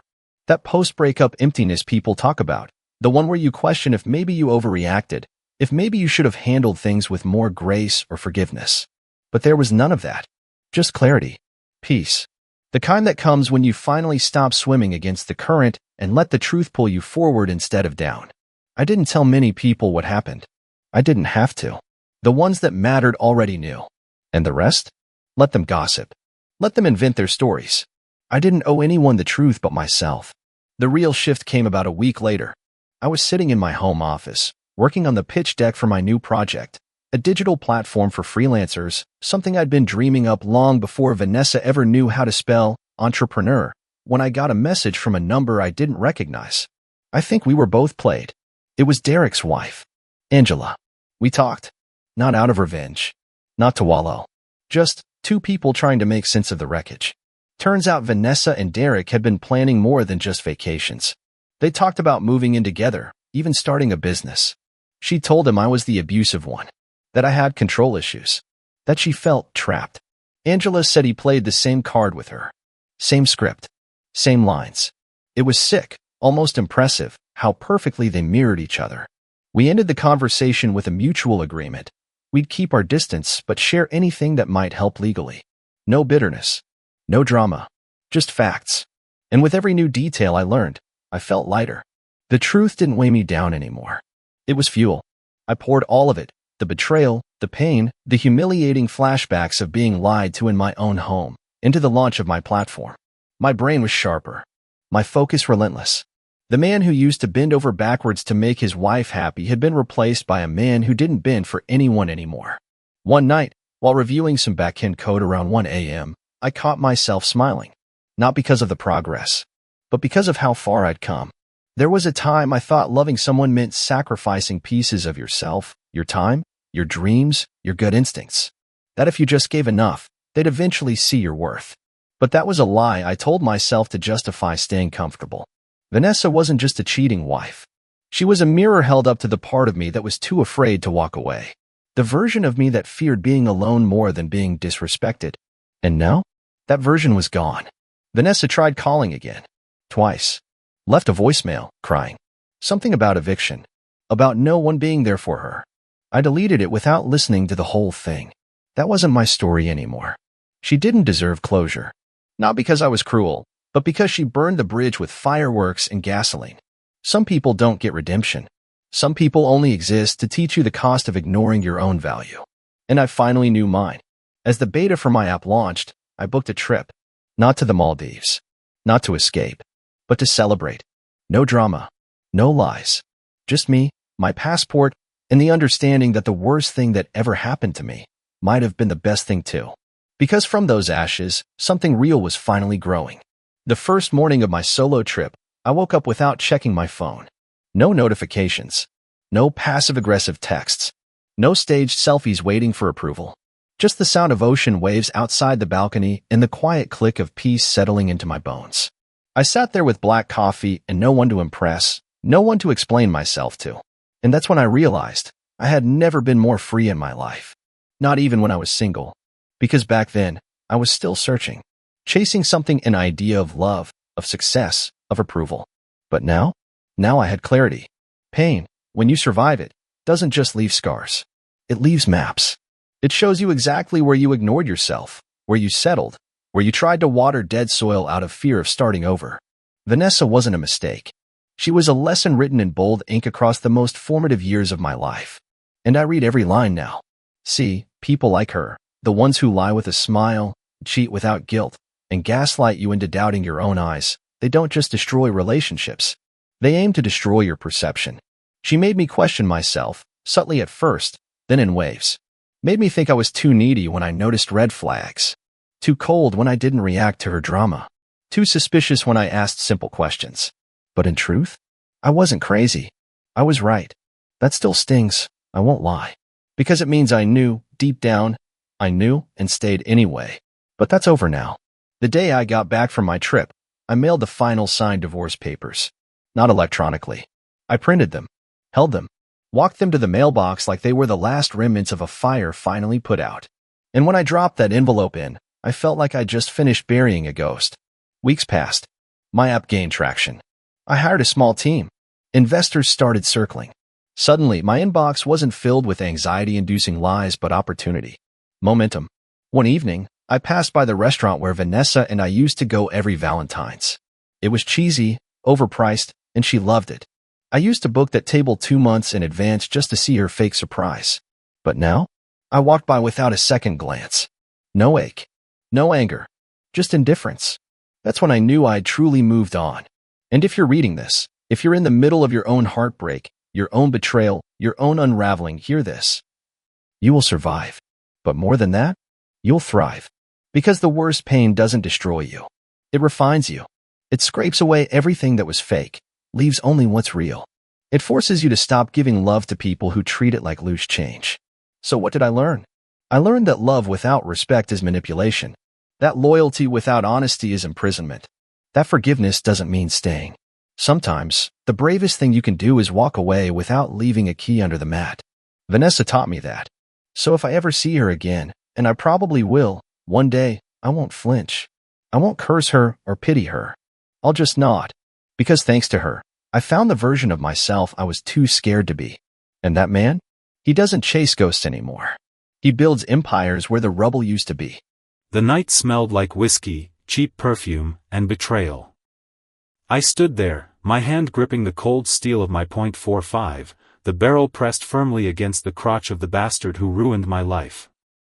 His name was Jake, some gymrat prick with perfect teeth and a smug attitude that made my blood boil.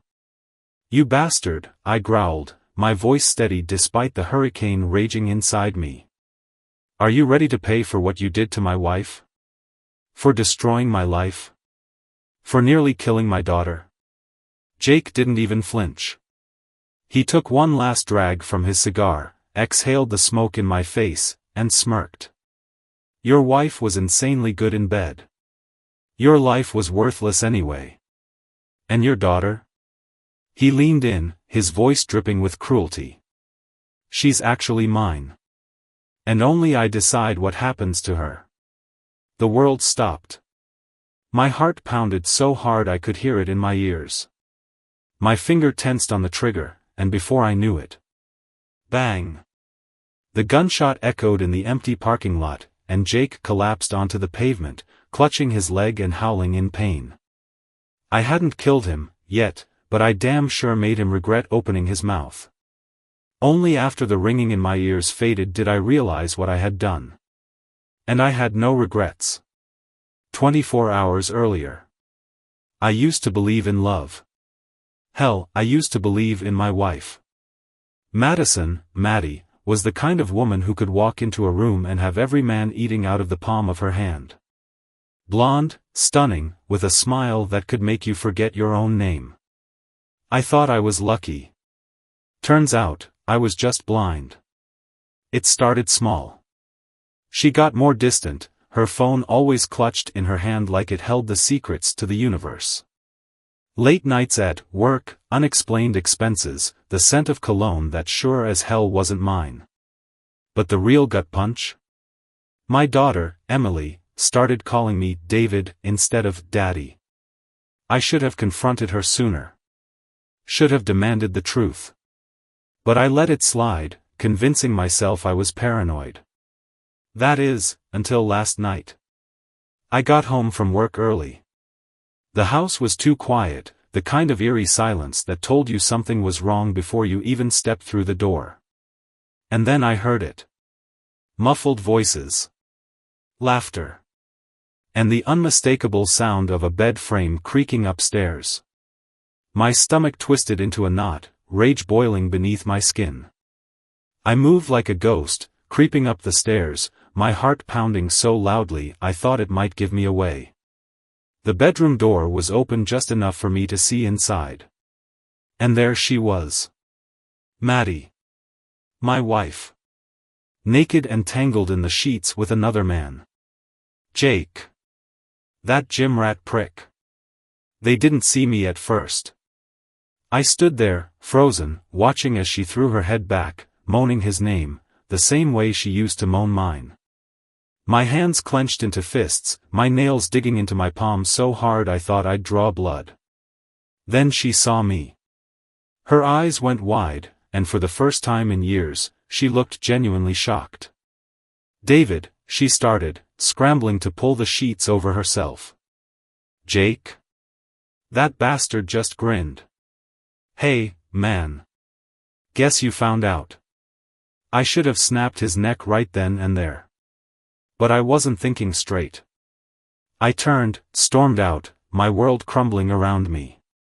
Maddie chased after me, her voice full of fake panic. Wait. David, I can explain. I stopped at the front door, spinning on my heel. Explain? My voice came out hoarse. Explain what, Maddie? That you're a lying, cheating, manipulative. I wasn't cheating, she blurted out.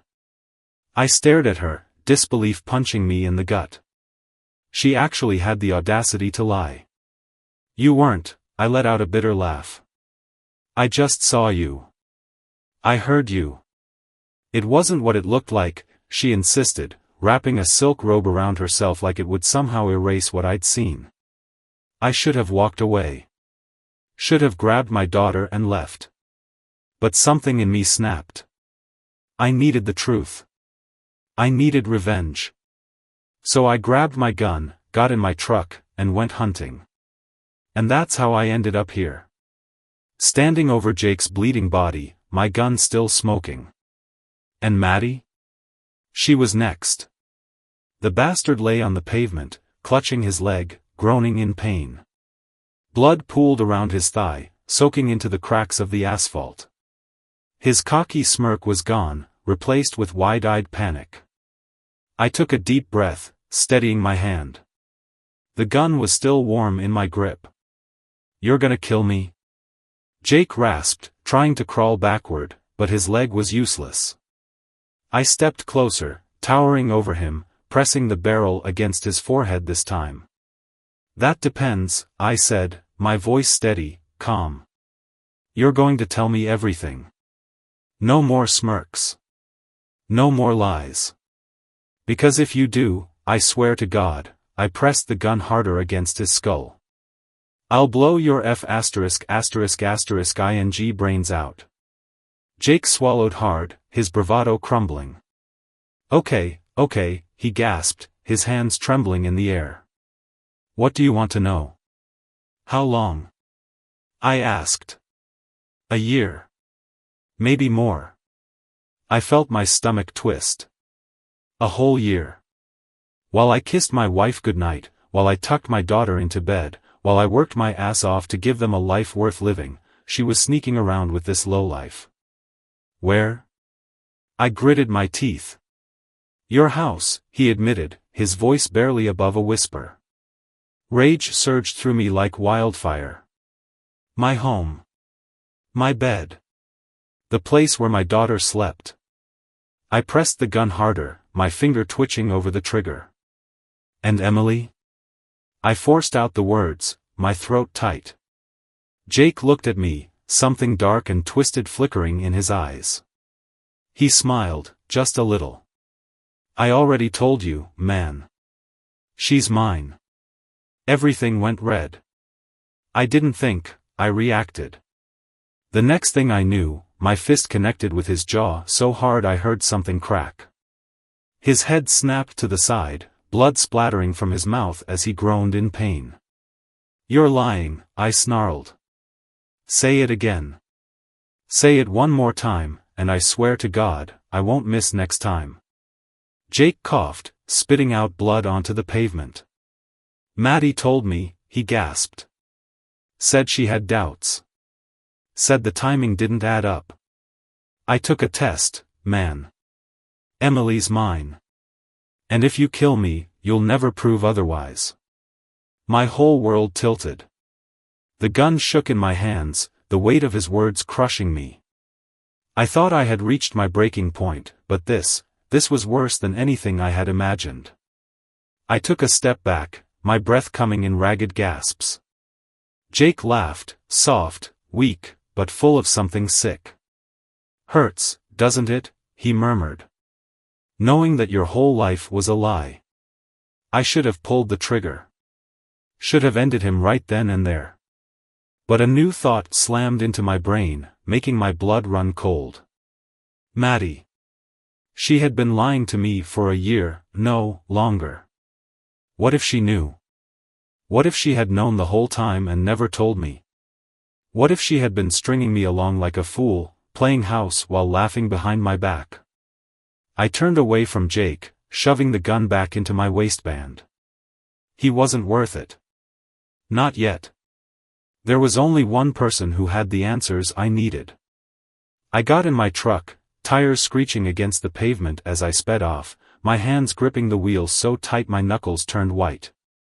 My heart was pounding so hard it felt like it would explode. The house was dark when I pulled up, but I knew she was inside. Hiding. Probably rehearsing whatever excuse she thought would get her out of this. I slammed the door open so hard it nearly broke off the hinges. Maddie. I roared. For a second, there was silence.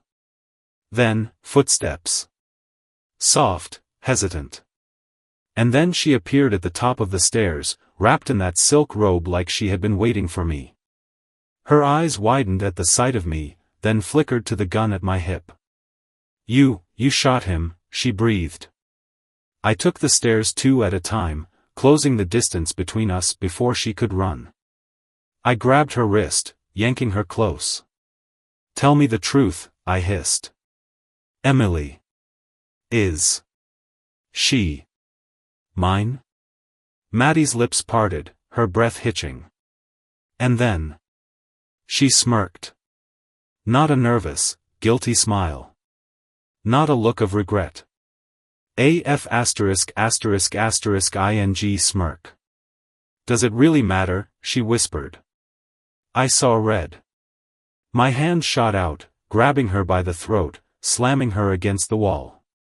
Say it, I growled, my fingers tightening. Say the words. She gasped, but her smirk never faded. You were never enough for me, she whispered. You were always so pathetic. So desperate to believe I loved you. But deep down, you knew, didn't you? That I was screwing him the whole time. That Emily, she let out a breathy laugh, was never yours.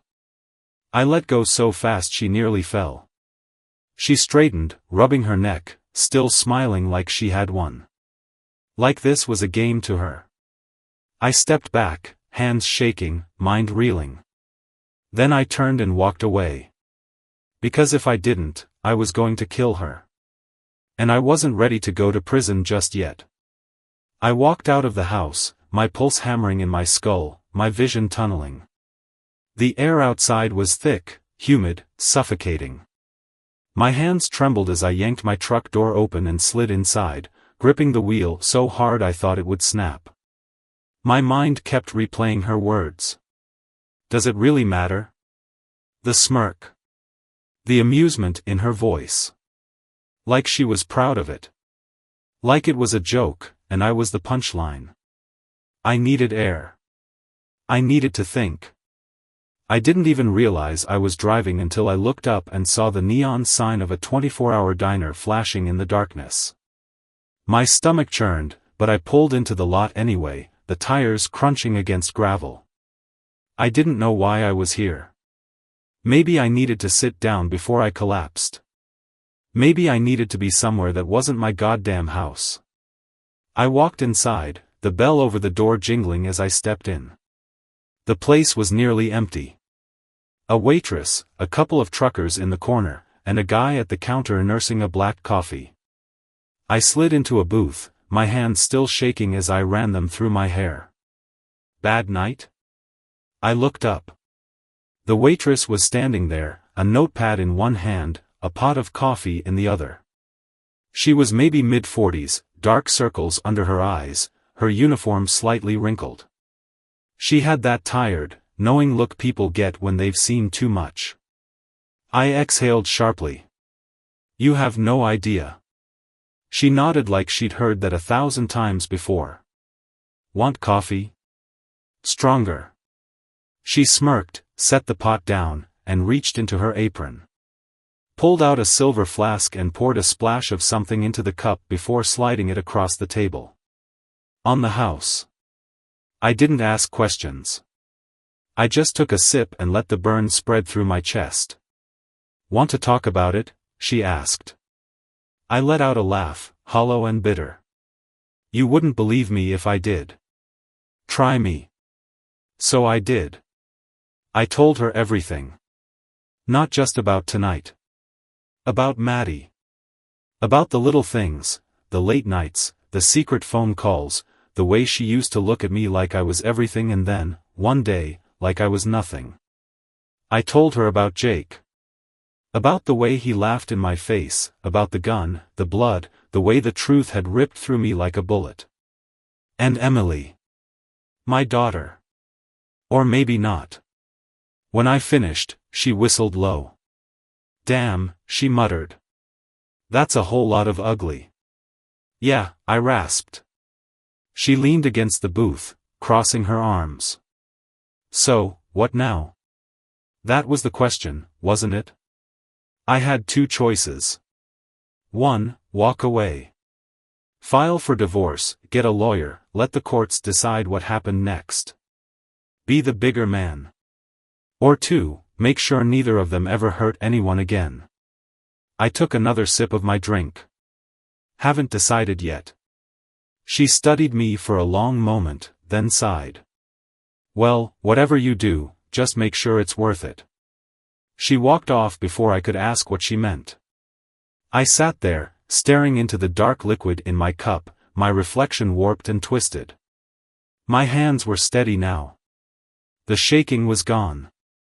The rage had settled into something colder, something more dangerous. I reached into my pocket, pulled out my phone. My fingers hovered over the screen. Maddie had sent me a message. Maddie, you'll regret walking away. You always do. I clenched my jaw so hard it hurt. Then another message popped up. Unknown number, meet me at the docks. 1 hour. I have proof. I frowned. Proof? Of what? I hesitated, then typed back. Me, who is this? No response. I glanced at the clock on the diner wall. 2:37 a.m. I had nothing to lose. I threw some cash on the table and walked out, the night air hitting me like a slap. The drive to the docks was a blur, my mind racing. My gut told me this was a bad idea, but I didn't care. If someone had proof, real proof, I needed to see it. The docks were empty when I arrived, the water black and still. A single streetlight flickered overhead, casting long shadows across the pavement. I killed the engine, stepping out, scanning the area. Then I saw him. Jake. Standing there like he'd been waiting for me. He was bandaged up, his leg stiff, but the smirk was back. And he wasn't alone. Maddie stood beside him. And next to her, Emily. My heart stopped. Emily looked confused, sleepy. Like she'd been woken up and dragged here without knowing why. She clutched Maddie's hand, yawning, rubbing her eyes. "What the hell is this?" I demanded, my voice sharp. Maddie grinned. "You didn't think I'd let you just walk away, did you?" Jake chuckled. "We had a little talk after you left, and Maddie had a great idea." I clenched my fists. "Let my daughter go." Maddie's expression darkened. "She's not your daughter." The words hit me harder than any bullet. Jake pulled something from his pocket. A folded piece of paper. He tossed it at my feet. I hesitated, then bent down, unfolding it with numb fingers. A paternity test. And there it was. The confirmation. Emily wasn't mine. The world spun. "See," Maddie purred. "You don't have anything left. No wife. No kid. No family. So why don't you do us both a favor and disappear?" Jake took a step closer. "Or, we could make you disappear." I looked at them. At the woman I had loved. At the man who had taken everything from me. And at the little girl who, despite it all, still called me daddy. My fingers twitched. I had a gun. I had nothing to lose. And I had a choice to make. Jake smirked like he had already won. Maddie crossed her arms, tilting her head, waiting for me to break. Emily yawned again, sleepy, rubbing her eyes. She had no idea what was happening. No idea that the two people standing beside her were monsters. My fingers twitched toward the gun at my waist, but I forced myself to stop. "Not yet." I swallowed hard, my voice calm, steady. "You really think this changes anything?" Jake chuckled. "Buddy, it changes everything." Maddie stepped forward, her eyes gleaming. "You always were a coward, weren't you?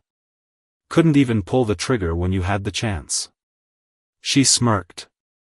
"You know, I was hoping you'd shoot him. That way, I could watch you rot in prison while I raised his daughter." The rage bubbled up again, but I kept it locked down. I needed to think. I needed to be smart. Jake was already injured, but Maddie, she was as dangerous as ever. And Emily was standing right there. I took a slow step forward, raising my hands. "Let her go." Jake shook his head, amused. "Not how this works. See, Maddie and we've got plans. And you? You're in the way." I glanced at Emily. "You really want to do this in front of her?" Maddie's expression flickered for a second. Just a second. And it was enough. I moved. Fast. My hand shot to my gun, and I pulled it free in one smooth motion. Jake's eyes widened as I slammed the butt of it into his temple, dropping him like a sack of bricks. Maddie shrieked, grabbing Emily and yanking her back. I aimed the gun at Maddie. "Let her go." She laughed. Actually laughed. "Or what? You gonna shoot me? You don't have the guts." I flicked the safety off. She hesitated. "You're right," I said. "I should have pulled the trigger on him when I had the chance. But I won't make that mistake twice." Maddie's grip on Emily tightened. "She's not yours. You have no right." "Maybe not," I cut her off. "But I raised her. I was the one who rocked her to sleep when she cried. I was the one who held her hand when she was scared. And whether she's mine by blood or not, she's my daughter. Not yours. Not his. Mine." Emily looked up at me, blinking. "Daddy?" That was it. That was all I needed. I pulled the trigger. The bullet whizzed past Maddie's ear, shattering the street lamp behind her. She screamed, stumbling back, letting go of Emily just long enough, just enough time for me to grab her. I scooped Emily into my arms and ran. Maddie shrieked behind me. "You think this is over?" Jake groaned somewhere on the ground, still out cold. I didn't stop. Didn't turn back. I sprinted to my truck, threw the door open, and shoved Emily inside. I jumped in, gunned the engine, and peeled out of the docks. My hands were shaking, my heart hammering. Emily was crying in the seat beside me, her little fists clutching my shirt. "Daddy, what's happening?" she sobbed. I gritted my teeth, swallowing the lump in my throat. "It's okay, baby," I said, my voice barely above a whisper. "Everything's gonna be okay." But I didn't know if that was true. Because now, Maddie and Jake weren't just cheating, lying scum. Now, they were something worse. And they weren't going to stop. They weren't going to let us go. I had to end this. For good. I drove like a madman, my knuckles white against the wheel. Emily clung to my side, sobbing into my shirt, her tiny hands trembling. I kept one hand on the wheel, the other wrapped protectively around her, my heart hammering like a war drum. Maddie and Jake weren't just scumbags anymore. They were dangerous. And they weren't going to stop. The question was, where the hell could I go? My mind raced, running through every option, every possible escape. The cops? No. Maddie would twist the story, make me out to be the villain. I had already shot Jake once. And now I had taken Emily. To the world, I was the kidnapper. I needed time. A plan. Somewhere safe. Then it hit me. Uncle Roy. He lived out past the county line, on a chunk of land no one cared about. No neighbors. No cops. Just space and quiet. He wouldn't ask questions. Wouldn't judge. And most importantly, he wouldn't let anyone take Emily from me. I took a sharp turn onto the backroads, tires skidding against gravel. Emily whimpered, still crying, but I squeezed her hand. "Shoo, baby, it's okay," I murmured. "I've got you. I won't let them take you." She sniffled, her big, teary eyes looking up at me. "I don't want to go back to Mommy." Something inside me twisted. I had spent years believing Maddie was a good mother. Maybe a *****y wife, but a mother. I thought she loved Emily. But now? I didn't know who the hell she was. "I won't let that happen," I promised. The road stretched out before me, dark and endless, but my gut was tight with dread. I had gotten away, but Maddie wasn't the type to let things go. And I had just declared war. The cabin came into view an hour later, hidden deep in the woods. The porch light flickered dimly, and an old pickup sat in the driveway, rusted but reliable. I killed the engine and stepped out, scanning the trees. Silence.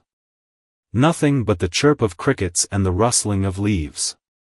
Good. I scooped Emily into my arms, carrying her up the steps. Before I could knock, the door swung open. Roy stood there, all 6'4" of him, gray beard thick, eyes sharp as ever. He took one look at me, disheveled, blood-streaked, Emily clinging to my chest, and exhaled. "Jesus Christ, boy. What the hell happened? Can we come in?" I asked. He stepped aside without another word. I walked inside, the warmth of the cabin wrapping around me. The place smelled like old wood and pipe smoke, just like I remembered.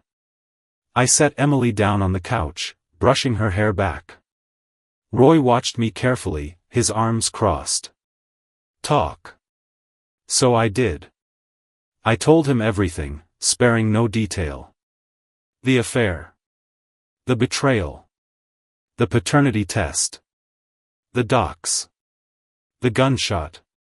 Maddie's threats. By the time I finished, Roy was silent, staring into the fire crackling in the hearth. Then he sighed, rubbing his jaw. Damn mess, boy. I nodded. I need to keep her safe, Roy.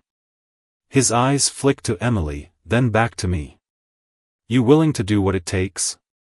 I hesitated. What do you mean? Roy leaned forward, his voice dropping. You can't just run. She'll chase you. She'll get the law on you, twist the story. Hell, she might even use that bastard Jake to come after you himself. I already knew all of that. Then what's the alternative? Roy studied me. You fight back. A heavy silence settled between us. Emily sniffled, curling into a ball on the couch. I swallowed hard. How? Roy stood up, grabbing his coat. Come outside. The night was colder than before, the trees whispering in the wind. Roy led me to the old barn, his boots crunching against the dirt. He yanked the door open, revealing the same workbench I used to mess around with as a kid. But now, it wasn't filled with rusty tools and spare parts. It was filled with weapons. Shotguns. Rifles. Knives. A whole damn arsenal. I stared. What the hell, Roy? He shrugged. Prepper, remember? I had forgotten. My uncle had always been the paranoid type. Always muttering about being ready for the worst. I used to think he was crazy. Now, I wasn't so sure.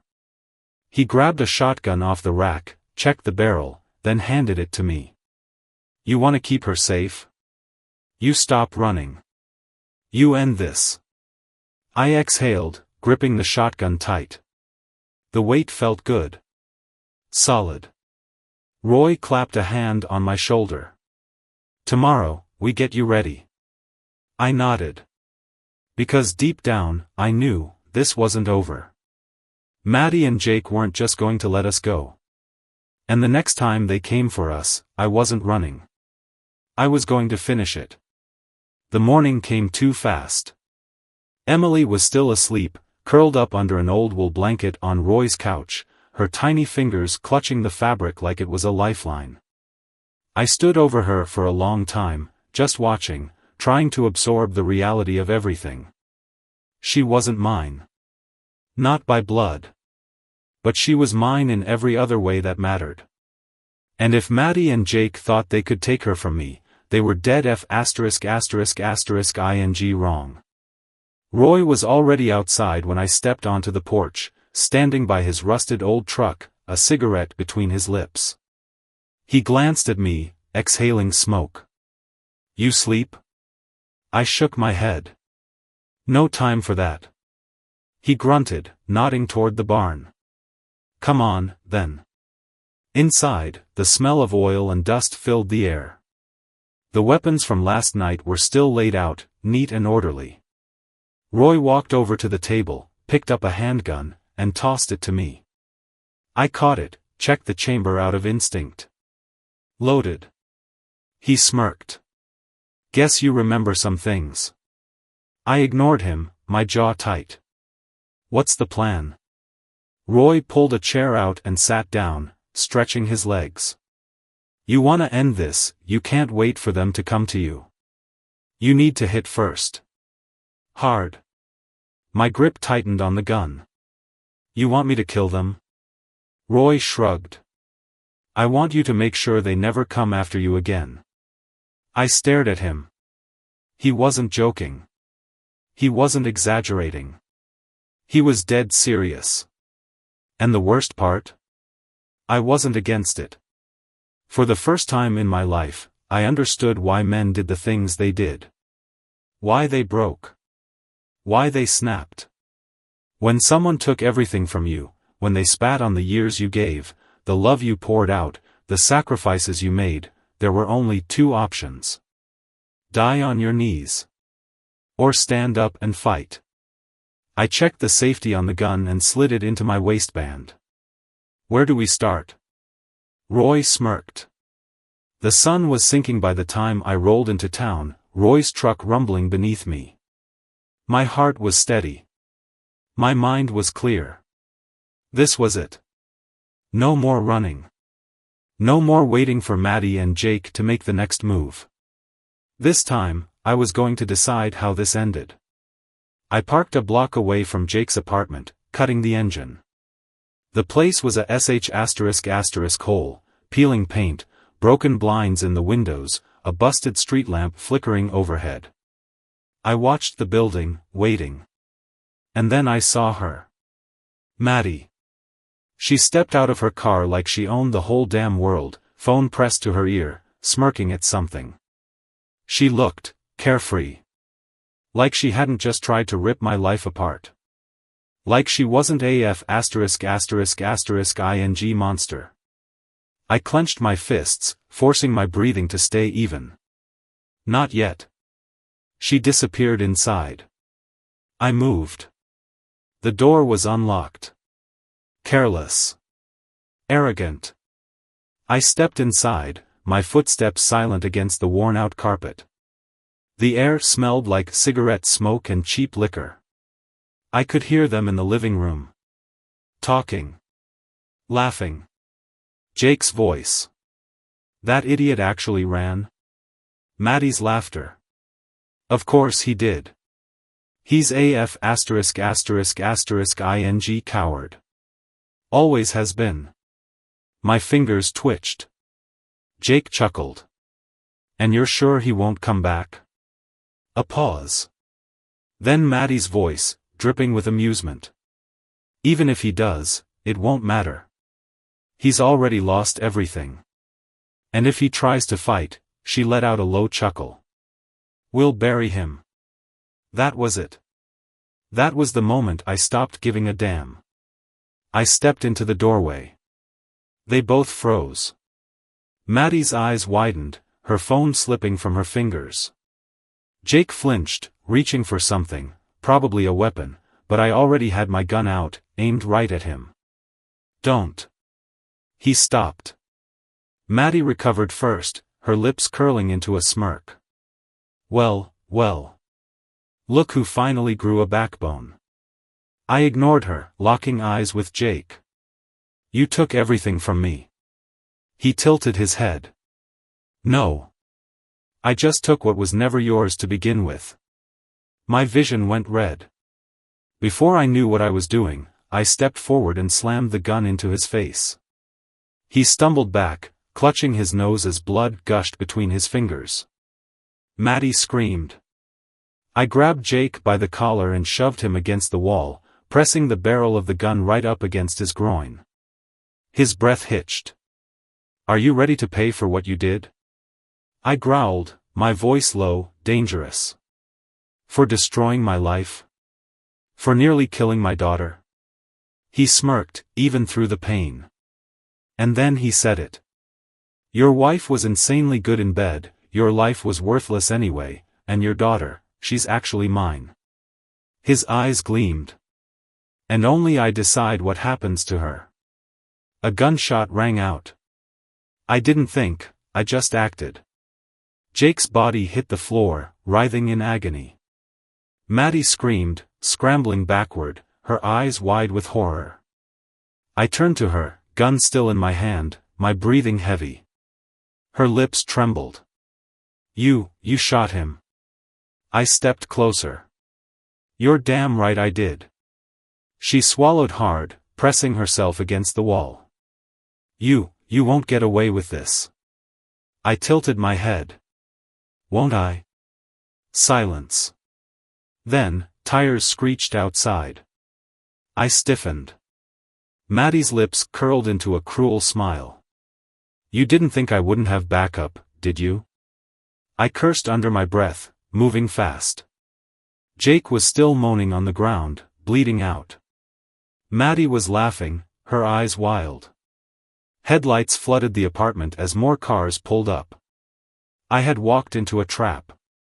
I glanced at the window. Too far to jump. The back door? Maybe.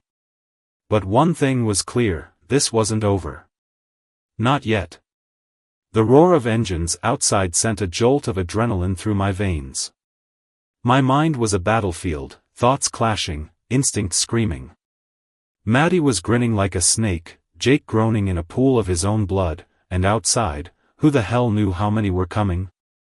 I had seconds. Maddie licked her lips, her voice dripping with venom. "What's wrong, sweetheart? Thought you were in control?" I kept my gun trained on her, stepping back, my ears tuned to the movement outside. Heavy boots. Doors slamming.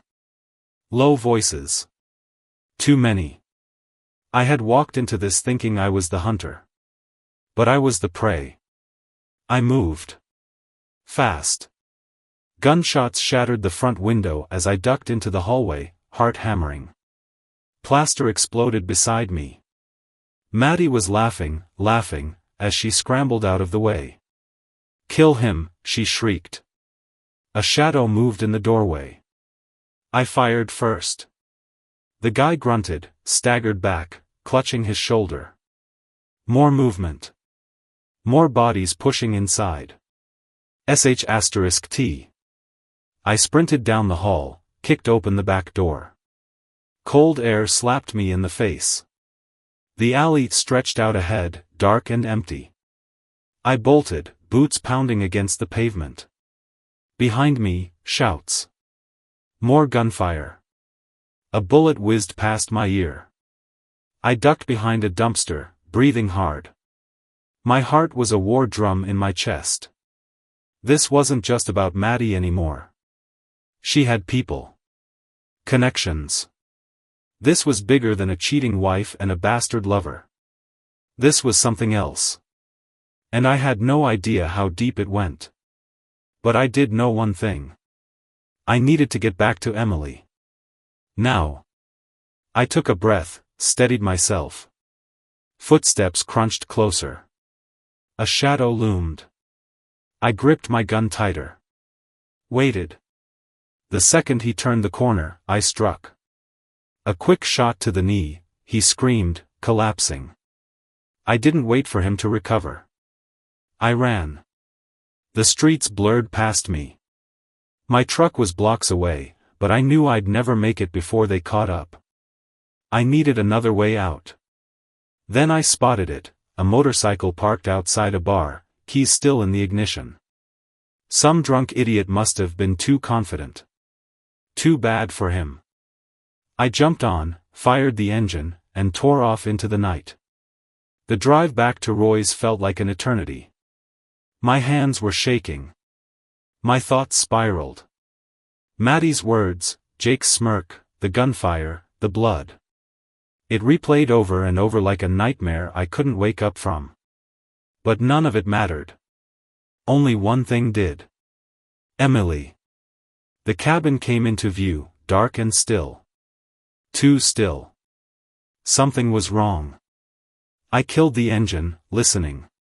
No movement. No lights. My stomach twisted.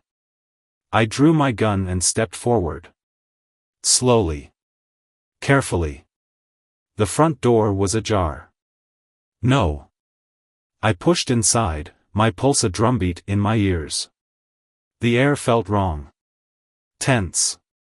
Then I saw it. The overturned chair. The shattered glass on the floor.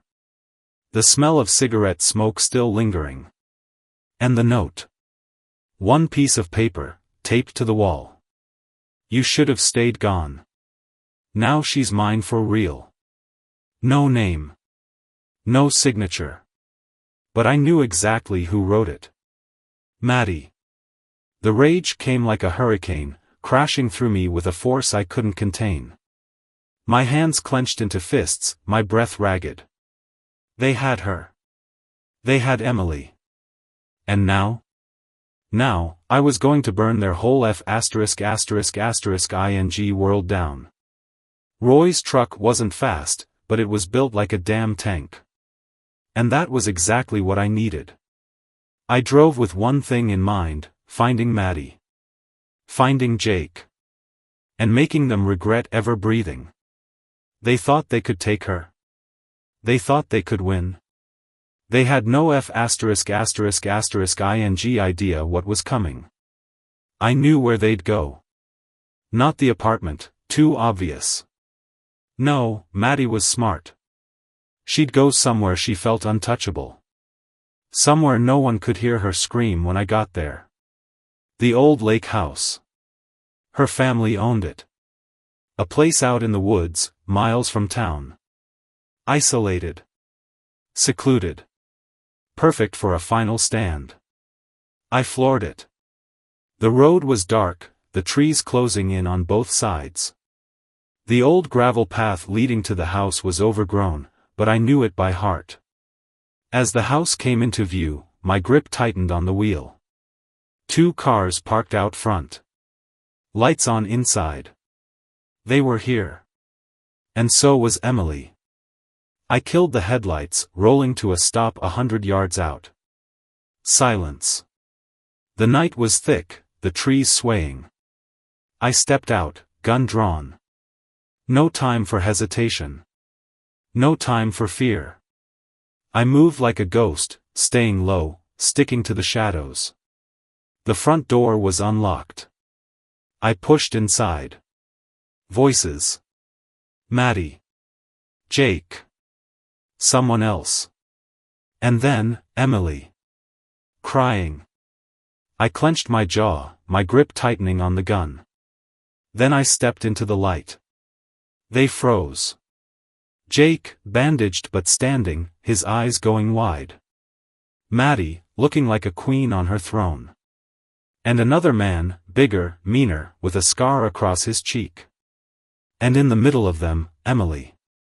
Her little face streaked with tears, arms tied, lips trembling. Maddie smirked. You never learn, do you? I didn't hesitate. I raised my gun. And pulled the trigger. The bullet hit Jake dead in the chest. His body jerked backward, crashing into a table before slumping to the floor. His mouth opened, but no words came. Just a wet, gurgling sound as blood soaked his shirt. His hands trembled, grasping at nothing. Then he was still. Maddie screamed. The scarred man lunged at me, but I was ready. One shot to the knee sent him crashing down, howling in pain.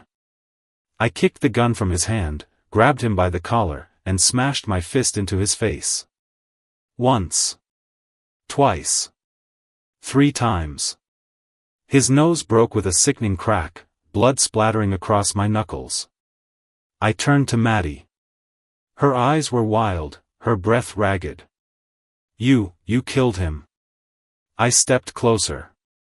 You're damn right I did. She stumbled back, shaking her head. You won't get away with this. I glanced down at Jake's body, then at the scarred man groaning on the floor. Looks like I already have. Then I turned to Emily. She was still tied to the chair, her little body trembling, her eyes huge and filled with terror. I crouched in front of her, my heart pounding. Hey, baby girl, I whispered. It's okay. I'm here. Tears welled up in her eyes. Daddy? I smiled, even though my hands were still shaking. Yeah, sweetheart. Daddy's here. She launched herself into my arms the second I untied her, clinging to me like she'd never let go. And I held her just as tight, pressing my lips against her hair, breathing her in. She was safe. For now. I turned back to Maddie, still standing there, hands clenched, shaking with fury. You think this is over? She spat. You think you can just take her and walk away? I stood, holding Emily close. You don't get a say in this anymore, Maddie. Her lips curled. She's not even yours. Something in me snapped. I crossed the room in 2 strides, grabbed her by the throat, and slammed her against the wall. Her eyes went wide, hands clawing at my wrist. You listen to me, and you listen good, I growled. I don't give a damn whose blood runs in her veins. She's mine. She always was. And you? I tightened my grip just enough to watch the panic flicker in her eyes. You are nothing to her now. I let go, and she collapsed, gasping for air. I turned away. The scarred man groaned, trying to crawl toward his gun. I kicked it away and aimed my own weapon at his head. Don't. He froze. I took Emily and walked out. Maddie's screams followed us, filled with rage, hate, desperation. I didn't look back. The next few days passed in a blur. Roy helped us disappear. New IDs. A new city. A fresh start. I didn't ask how he arranged it. I didn't care. All that mattered was Emily. We found a quiet town by the coast, far from everything. A small house with a porch swing and a backyard big enough for a little girl to run free. For the first time in forever, things felt right. But at night, when the house was quiet, I'd sit by the window, gun in my lap, waiting. Because I knew Maddie. She wouldn't stop. Not until one of us was dead. And if she ever came for us again, I'd be ready.